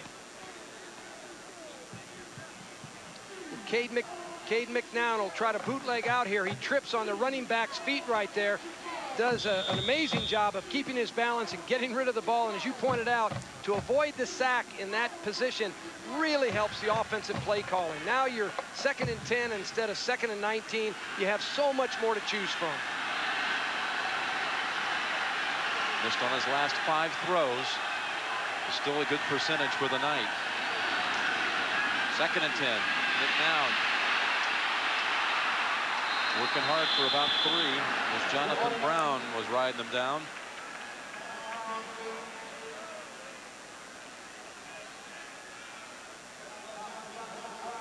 McNown's athleticism has got to impress you. He's been under heat all night long. Once again here, he begins his scramble. The guy has a competitive heart. Look at him fight for that extra yardage. He just won't quit on a play. Only the second true freshman to ever start at quarterback against Southern Cal. Tom Ramsey, who is here tonight, was the other one. Boy, and he went on to greatness at UCLA. Tom Ramsey. 3rd and 7 with 12-12 remaining. 21-13 Tennessee. McNown's pass almost picked off. Almost intercepted by Ron Green, who was so intent, and rightfully so, on putting the lick on that he didn't get a chance to grab that football. Well, again, McNown is under heat. The ball goes in and out of Skip Hicks's hands right there. He's got to make that reception. That ball was a little bit behind him, but Skip Hicks is a good receiving running back. He's got to make that play for the Bruins. Saylor in to let loose another boot. His 5th punt of the night. Chris Saylor is a true freshman last year, was 3rd in the Pac-10. There's a reason why. Fair back to the 15, up the middle with room. Breaks the first wave to the 40, to the 50. Look out! Terry Fair will break it. Touchdown.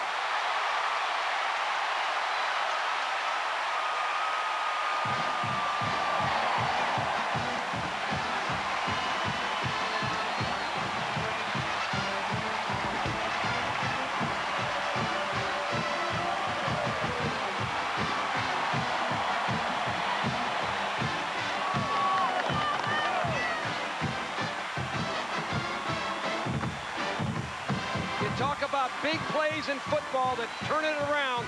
The kicking game is generally, and the turnovers are where it happens. Terry Fair takes this punt all the way. Phil Fulmer starts every practice with the kicking game, works on it as hard as anybody in the country. Here it pays him unbelievable dividends. The momentum of this game turns on that play. As you said, hearkening back to the days of Bob Nealon, who set the precedent here. Extra point by Hall, good. Once he got by Grebe, it was 86 yards to the end zone.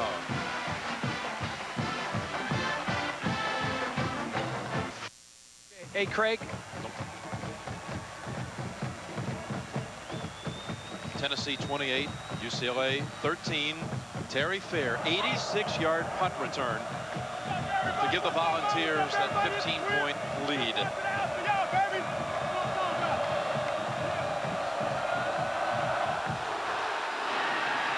Kick to the goal line.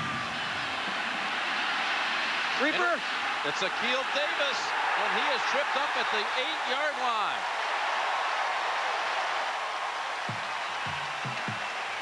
A gamble that didn't deliver.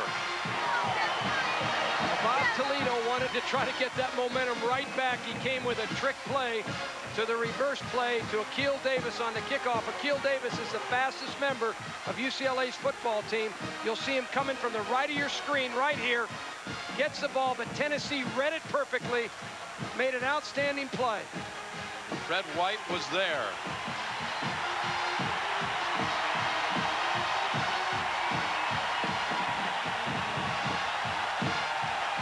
Leonard Little is not in the game. And that's Ryan Rock for only a yard.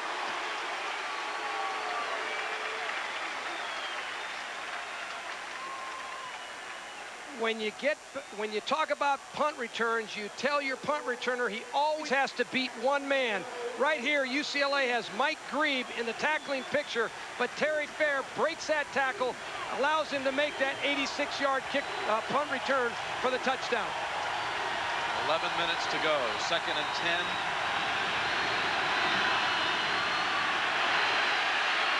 Down to Farmer, first down, 21-yard line. Half by Levine, and then of course the big punt return by Terry Fair. You take those 3 plays out of the game, it's a tie ball game. McNown sacked. Jonathan Brown. UCLA, though, had a big play of its own with Abdul-McCullough's interception return. Absolutely. For a touchdown. Let's get an update. We headed back to New York. What a game there in overtime. 2nd and 19.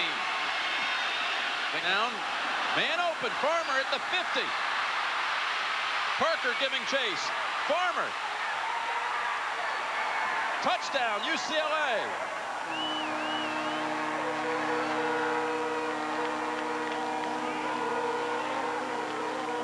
Danny Farmer, the freshman, goes 88 yards with the pass.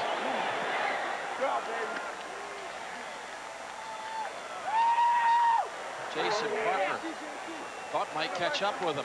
Farmer tried to take away the angle. Finally just diving across to ensure the 6. Well, Danny Farmer comes down here. He runs a little stop and go. The free safety, Jason Parker, really bit.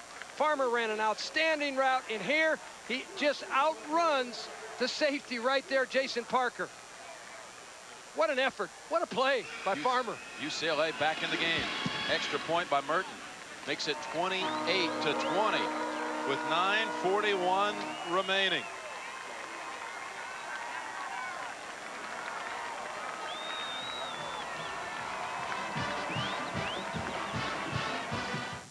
Thought he might spike it then after he scored a touchdown, but nonetheless, 28-20, and Tennessee will bring it out to the 20. Levine says, no, I'm not going to do it. What happened here on the coverage for the Volunteers? Well, what happens is Danny Farmer right here is going to run a little hitch and go, but Jason Parker, the safety man, overplays the outside receiver.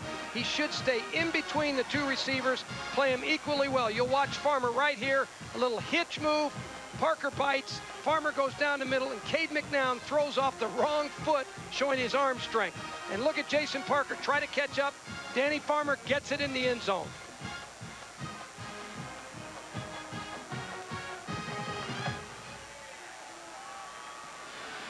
The 20. What a momentum shifter. 9:41 remaining. You were just talking about big plays. Well, there's a second one of the night for the Bruins. And another big play defensively. Weldon Ford dropping Graham for a loss. 2nd and 15. 9 minutes to go.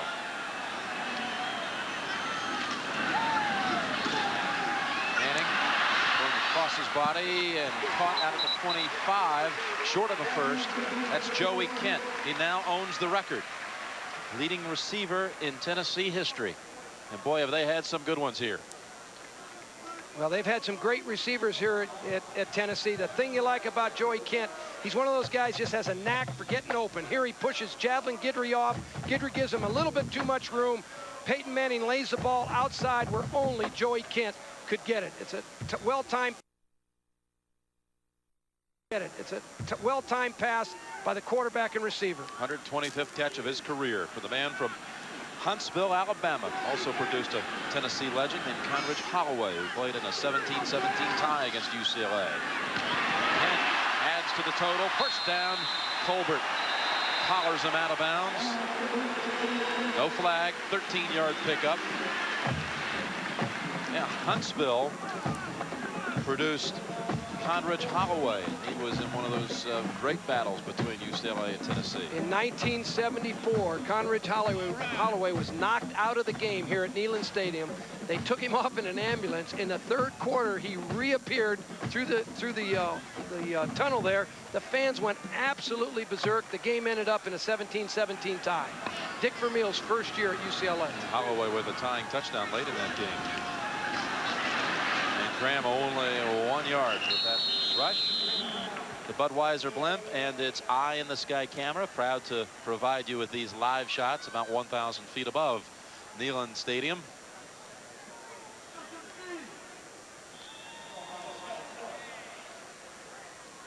The ball at the 41 with 7:42 remaining. Jim, I was reading through the Tennessee press guide, and they had a note in there. It said when Tennessee was ahead after 3 quarters, they are 50-6. That's their record after 3 quarters when they lead after 3 quarters. They're gonna have to fight for this tonight. Tennessee calls a timeout. 28-20 Volunteers. Well, here it is. In fact, UCLA and Tennessee, 1974.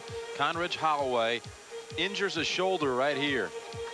He had to be carried off the field, taken to the hospital, but then he returns. Crowd went wild. That was in the third quarter. Then with 3 minutes remaining, Holloway scored the tying touchdown on a 12-yard keeper. Final score, Tennessee 17, UCLA 17. They tied again, these two teams, back in 1985, 26-all, but no ties anymore with the new overtime rule. UCLA needs a touchdown and a 2 to force such a situation. Second down and 8. Manning away from one rusher, and that'll be about 2 yards short of the first. Joey Kent was all Nash in the first half, and that went for big yardage, and Kent getting passes of the short variety here in the second half. And Peyton Manning showing a little scrambling ability of his own right there. Got away from the rush, found Kent on the sideline for a positive gain. But 3rd and 2 facing the Vols with under 7 minutes on the clock. These are the calls that'll wear you out as a coach. You're 3rd and 2. You're close to midfield. This is a critical first down in the game. This is where the coaches earn their money, right here. UCLA coming on the blitz. Manning pump fake, going long, man open. Joey Kent, touchdown.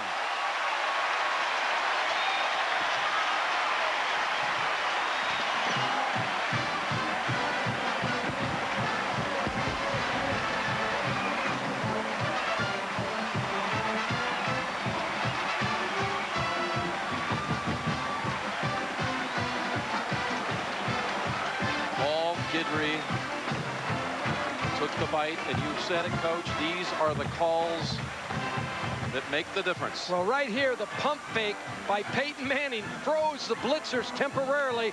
They stopped. Peyton Manning was able to reload and put the ball down the field to Joey Kent for the touchdown. Extra point takes it 35 to 20. A 53-yard hookup. Kent, nothing in the first half. Over 100 yards in the second stanza on a 3rd and 2. Look at Peyton Manning. Is he excited? The way the Tennessee players and coaches talk about this guy, I've never heard anything like it. They say he's the hardest worker on the team in every single category, be it on the field, in the weight room, or in the film room. This guy outworks everybody on the football team. There, you see why he is a candidate for the Heisman Trophy. And look at him getting right in the faces of those guys, leading them. That's what you like out of your quarterback. 288 yards on the evening, 2 touchdowns, which gives him 36 touchdown passes in his career, tying the school career record held by Andy Kelly and Heath Schuler. Now a 3-way tie.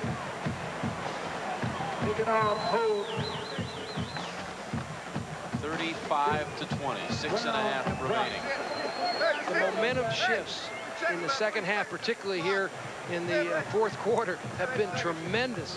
The psychological ups and downs that the players and the coaches are going through right now, it's testing the character of both squads. An 86-yard punt return by Tennessee, an 88-yard touchdown pass by UCLA, and now a 53-yard touchdown hook up by Tennessee.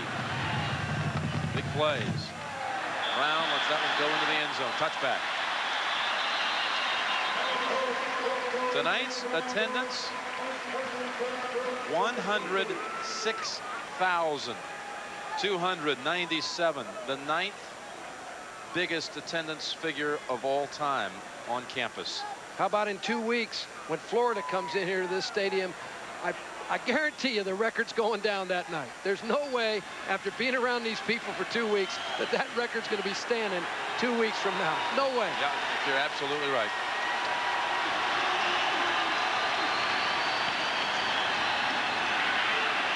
Little coming after the quarterback, who throws behind the receiver.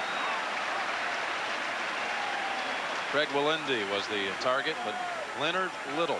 Phil Fulmer said about Little, he's the best defensive player at Tennessee since Reggie White, and he's not 100%. He has a broken hand. He's been playing with his hand. There it is, the right hand in a cast. He wears number 1. I talked to him yesterday in honor of his uncle, who passed away when he was in junior college, and he loved college football. And when he came to Tennessee, he asked Phil Fulmer if he could have number 1 in memory of his uncle. That's why he wears it. Down across the middle. And that's about a yard shy of the first. Plays pretty good with one hand, though, doesn't he? I'll tell you what. A lot of people wear a cast if they can play like that.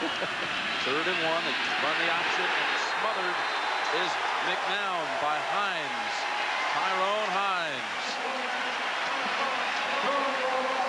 5:35 remaining. And the punt team comes onto the field for the Bruins. Watch the middle linebacker, Tyrone Hines. He scrapes through that void in the offensive line right there and punishes McNown, keeping him short of the first down. That's the way guys play middle linebacker, right there. Sailors last punt went 54 yards, but this man went 86 yards. Low driving kick. Not very much hang time on that punt. There with nowhere to run this time. 37 yards on the punt. 2-yard return.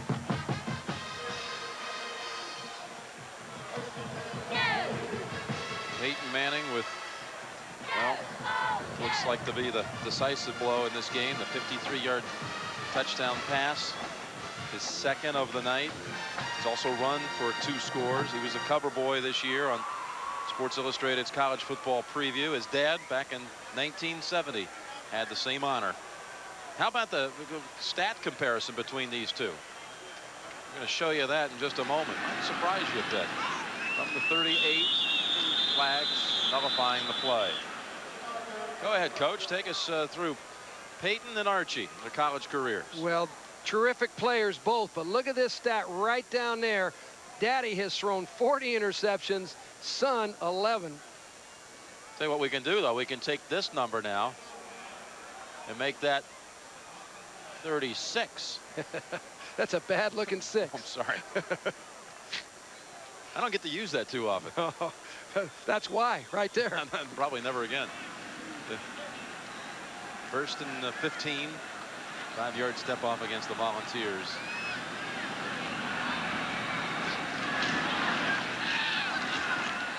Graham driving to the 40.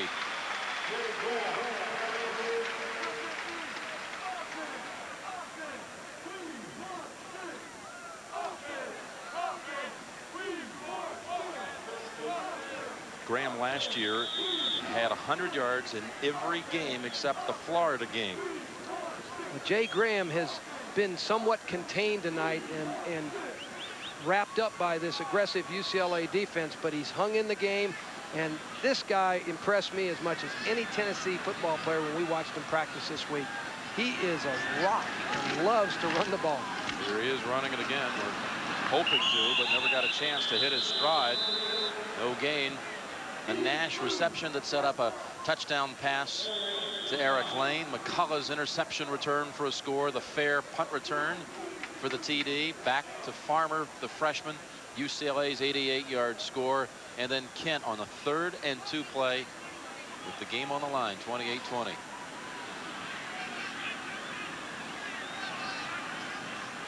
Third down and 9. Graham brought down by Klein. Guidry, 25. Brought down, but might be a face mask. Then will take a snap for the first time in his college career. Sophomore was a 3rd stringer last year. He's really come on, they said, during training. More of a drop back passer than McNown. 3:08 on the clock, down 15. Pass batted away. Billy Barron. Well, McNown had a pretty good night going. McNown fought hard in this game. I was impressed with Cade McNown after the things I'd heard about the spring and the preseason. He really fought hard, and look at him. He's over there coaching on the sideline, signaling in, giving Steve Buck his opportunity. What better environment for Steve Buck as a young quarterback to grow to in front of this crowd, away from home? It doesn't get any tougher on a quarterback than this. They brought Massey into the backfield for the first time tonight.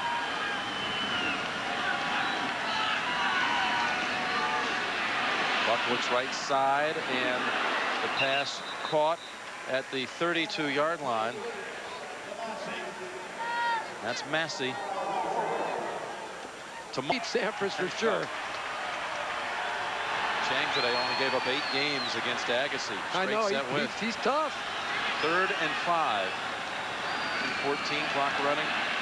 Buck steps in, fires, first down, 39-yard line. Buck, he gets to get up and run the 2-minute offense, gets to be in command of the team. He'll grow by leaps and bounds with this playing experience right here. 2:07 remaining.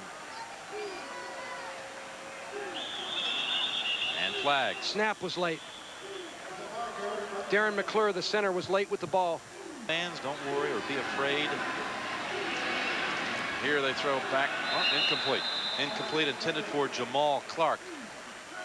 Don't be afraid to fail. And I think UCLA was fearless in this game. I do too. I think that they made a very good account of themselves. Obviously, they want to win the football game, but they let it rip tonight. There were some big plays on both sides. You have to remember, Tennessee is the #2 team in the country. They have tremendous speed on both sides of the ball, and their kicking game, that can rank with anybody's. 2nd and 15.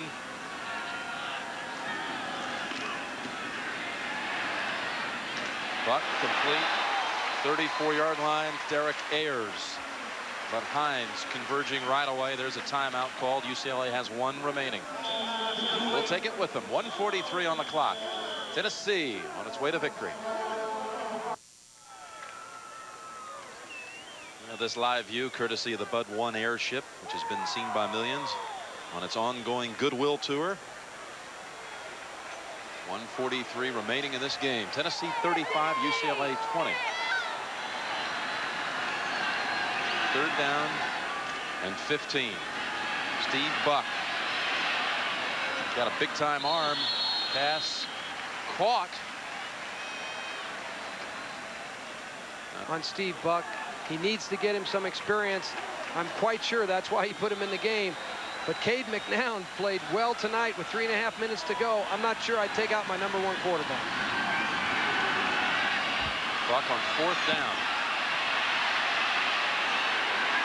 Stopped well short of it. Tennessee will now run out the clock. Bill Duff delivers the hit, and a change of downs. Loss of downs. You know, Tennessee at home, over the years, they have a 79% winning percentage. And when you look around this stadium, we were in that football building yesterday with Phil Fulmer. What an impressive facility that is. You look, they're going to build a new academic facility. This man is relieved with this victory. This was a tough psychological game for them. Easy victory last weekend. Florida on the horizon. UCLA in here tonight. An underrated UCLA football team, by the way. This man is relieved that he's got himself a win against the Bruins. Fulmer about to go to 35-7 as a head coach. Manning to 1 knee. Fulmer 35-7. The only coaches to beat him: Steve Spurrier 3 times, Joe Paterno once, along with Jackie Sherrill, Gene Stallings, Terry Donahue. Trust me when I tell you, he's not worried about me. It's that Steve Spurrier statistic that he's thinking about right now. He's got 2 weeks to get ready for the Gators. The Gators have 2 weeks to get ready for Tennessee. I can't wait to be here. Coming up on September the 21st, as he says, Bill Fulmer, we've had that circled on our calendar for a long time. Since the second half blues down in Gainesville last year. Tennessee led in that game 30-14 at one time, then gave up 48 unanswered. 35 seconds, clock running. So Tennessee will move to 2-0. We'll have an off week. Their schedule really favorable this year. They have an off week before Florida, then Mississippi. They'll play in Memphis. They have only 2 games outside of the state, at Georgia There's Alabama on the 26th with another off week before the Crimson Tide comes here. Well, Coach Doug Dickey makes that schedule. That's made by an ex-football coach who appreciates what schedule should be like. Another game out of states at South Carolina. Peyton Manning, 2 touchdown passes, 2 quarterback sneaks for touchdowns. And the Volunteers in a hard-fought battle, as is the tradition of this rivalry, pulls it out 35-20.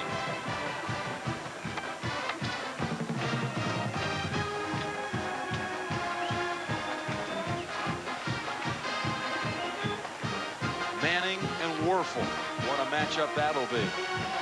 Back here at Neyland Stadium. There'll be not only SEC ramifications, maybe national championship ramifications, and maybe Heisman Trophy. Let's go down, Coach, to Michelle Tafoya.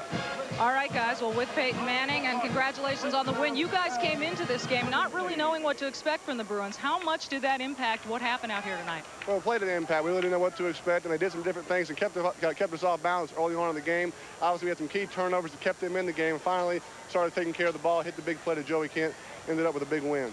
Now you guys have 2 weeks to prepare for Florida, which everyone knows is really your biggest game of the season. How have you been able to stay focused, and what will you guys concentrate on the next 2 weeks? Well, we have to stay focused, and we came into this game knowing we had to have a big win against UCLA. We do have 2 weeks to prepare for Florida, and that's going to play an important role. And, you know, Florida's the team to beat in the SEC. Everybody's chasing Florida. We're going to go out and give it our best shot. All right, I'd be remiss if I didn't ask you, this is your first big night on national television. Obviously, you're in the Heisman chase. Not a typical night for Peyton Manning. Well, I tell you, UCLA played well. They kept us off balance early on, had some key turnovers. I give them a lot of credit. It's a big win for us. We'll take it any way we can get it. Congratulations on the win. Well, thank you. All right. Well, Terry, UCLA came in as an enigma tonight. We really didn't know what to expect from this bunch. New coach, new coordinators. They lost Kareem Abdul-Jabbar. They lost Jonathan Ogden. What did you think? Well, I think Tennessee's happy to get this game out of the way. An important victory for Tennessee on the road to the National Championship and the Conference Championship. UCLA played better than people expected them to. They can have a very good football team before the year's out. You did well. You didn't even hurl yourself down on the field, Coach. A couple times I wanted to. No we's or us. Excellent. Look forward to seeing you in 2 weeks. So for Terry Donahue and Michelle Tafoya, I have Jim Nance saying so long from Neyland Stadium, where again the final score is Tennessee 35, UCLA 20. Tomorrow on CBS, it's the men's and women's finals of the United States Open Tennis Championships beginning at 2 p.m. In 2 weeks, college football returns to CBS. The Tennessee Volunteers host the Florida Gators in a classic SEC matchup. This has been a presentation of CBS Sports. Join Dave. Plays back and forth in the ebbs and the flows. Yeah, it was. It was a great TV game. You know, I'm sure who had it, CBS, Yep. or I'm sure they were happy with the product they got last night. Not what you expected, though, was it? No, well, yeah, Pretty much, yeah, I kind of did. It wasn't anything what I expected. Everybody I talked to before the ball game, plus myself, you know, they were saying, oh, it's going to be 40-14, or it's going to be this, or it's going to be that. And I felt like the players kind of came out and played that way, to be honest with you. I think UCLA had a pretty good team. They were game. They had a good quarterback, played well. But all in all, I don't think it was one of our best efforts. And I guess it's good to have a football team that you can go ahead and win a game like that without your best effort. But I think they've played better and need to play better down the road. I was not surprised by the UCLA athletes. They were very athletic. They ran the ball. I was surprised a little bit by the poise McNown showed last night. I thought their quarterback just kept them in the game. Well, we talked about him last year here on this show and really kind of made fun of him at times for not being a very poised guy. He ran around a lot and had some nights. One night where he was 3 for 18 and didn't look like that quarterback at all. I think he's grown up tremendously. And, man, did he take some shots. Yeah, he did. You've taken shots like that before, where this guy just kept getting up, and I should have. Yeah, I quit. But, yeah, he did. He took a lot of shots. You know, I was kind of disappointed in our pass rush at times, and then I started thinking, well, he eluded a lot of pretty good rush last night. He's a quick kid, got out and made some plays. I was real impressed with him. Let's talk. Impressive. I think we had 300 and I don't know how many yards, 330, 340 yards, 15, whatever. And more than 100 of that came on 2 plays, 2 pass plays. So not the offense's best night. No, but basically the defense was flying around the football again. Oh, fantastic job. 4 out of 7 possessions that UCLA had it at first, and Tennessee's defense limits them to 2 field goals 4 out of 7 times. They're in Tennessee territory a couple of times after fumbles, only 6 total points. Realistically, they give up 10 points all night, the defense does, and one of those is on a busted coverage, an 88-yard play. Yeah, but Mike, don't you have to be a little concerned? We did a lot of bending and not breaking other than one time, but don't you have to be concerned when your defensive backs, 3 of your defensive backs are your leading tacklers in the ball game? I don't know. I hadn't thought about it. I thought a lot of guys on defense played real well, especially I thought the linebackers played pretty well. Tyrone Hines, I thought, might have had his best overall night covering the run and covering the pass. Of course, one thing that probably comes from that is I think with a quarterback like McNown, he spreads you out because you have to be afraid that he's going to pull it down and run it at any point. So maybe that's part of the reason that happened. But interestingly enough, Tennessee and UCLA both rushed the ball 36 times and both gained 69 yards. I don't know if I've ever seen that happen in a football game. So it's great from the Tennessee perspective that they held UCLA to that total. But, I mean, that is just an absolutely lousy rushing total for Tennessee. And you can't win a truly big game in the SEC running the football like that. Well, there was one thing that stood out to me. End of the game, 5 minutes to go. Tennessee's got the ball backed up. They get 1 first down, that game is over, and yet they couldn't get the first down and had to punt the ball back. So that's one of those deals where the offensive line in that situation, you want an offensive line that can get you 2 or 3 first downs, grind it out, run the clock out, and win the game, go home. This is the Chalk Talk next. We're a little closer Saturday night than the Vols would have liked. Sure were. UCLA came armed with a whole bag of tricks. Yeah. Scott Finley was at that game. Scott, the Vols ended up matching that with a few tricks of their own, didn't they? Yeah, it takes one to know one, doesn't it? Yeah. There was certainly a lot of head scratching on the Vols sideline. UCLA was giving them fits coming in with an awesome defensive game plan. Well, the Vols put their heads together, and thanks to a quick play change at the line of scrimmage, they finally struck for the big play. We take you behind the scenes in this week's Chalk Talk.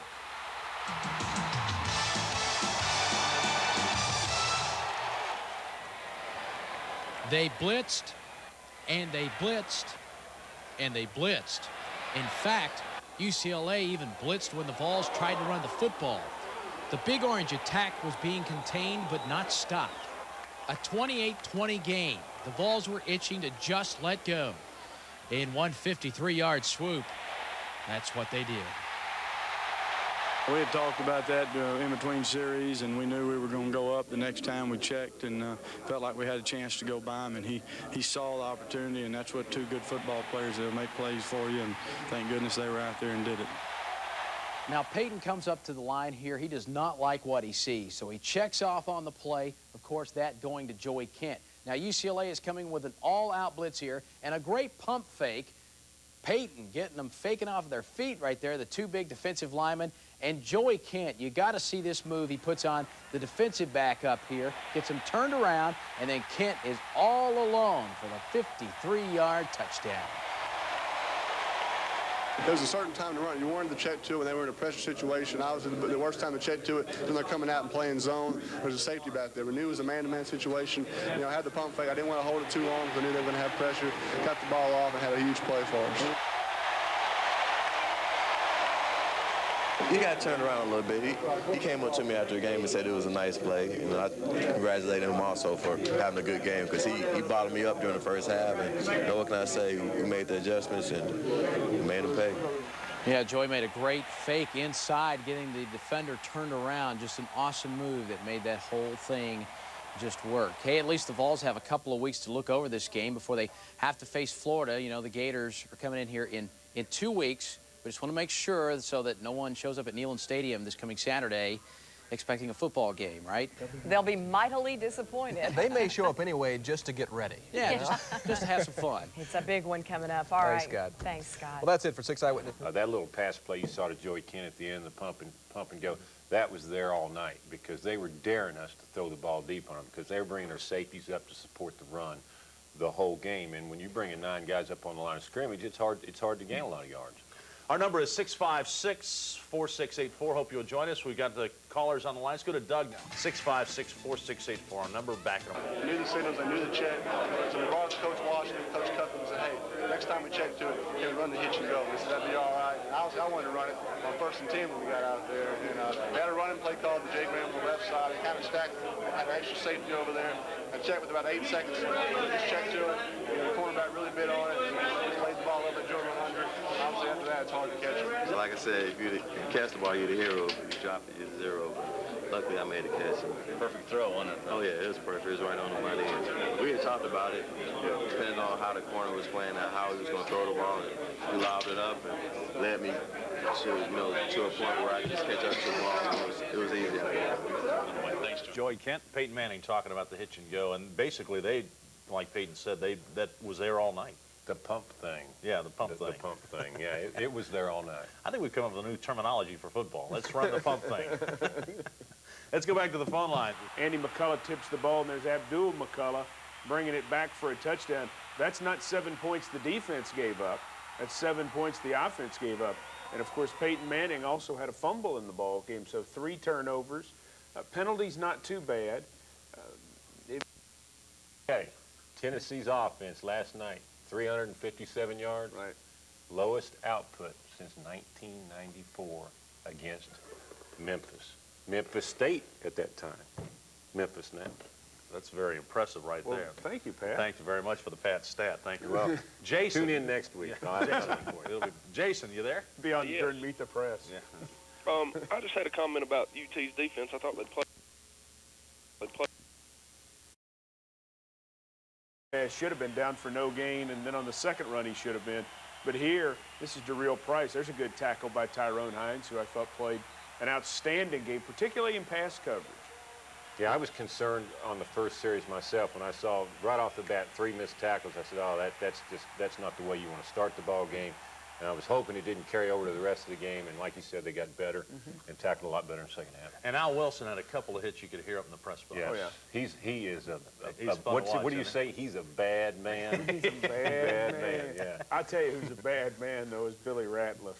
Yeah. Oh, my. He was running Defensive people down tackle. again last night. He's running people down. He comes through the stunts. They're trying to block him 6 different ways and can't get him blocked. And the great thing Tennessee's got with him is nobody can figure out who he is yet. Yeah.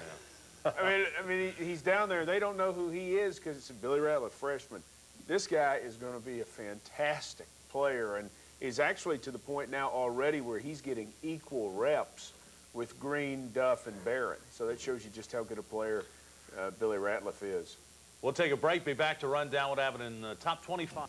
U.S. Open ends with 2. Do that well as they did last week, but you know, if they beat Florida in a couple of weeks, no one's going to remember this. Well, it's like we just said. You know, if you think about it, it really doesn't matter right now. I mean, it's nice to talk about, but frankly, it really doesn't mean a hill of beans. Last night's win wasn't too impressive by UT, but it was a win, causing some to wonder if Florida State or Florida might jump past the Vols in the polls. Don't worry, though, it didn't happen. UT still number 2 behind Nebraska.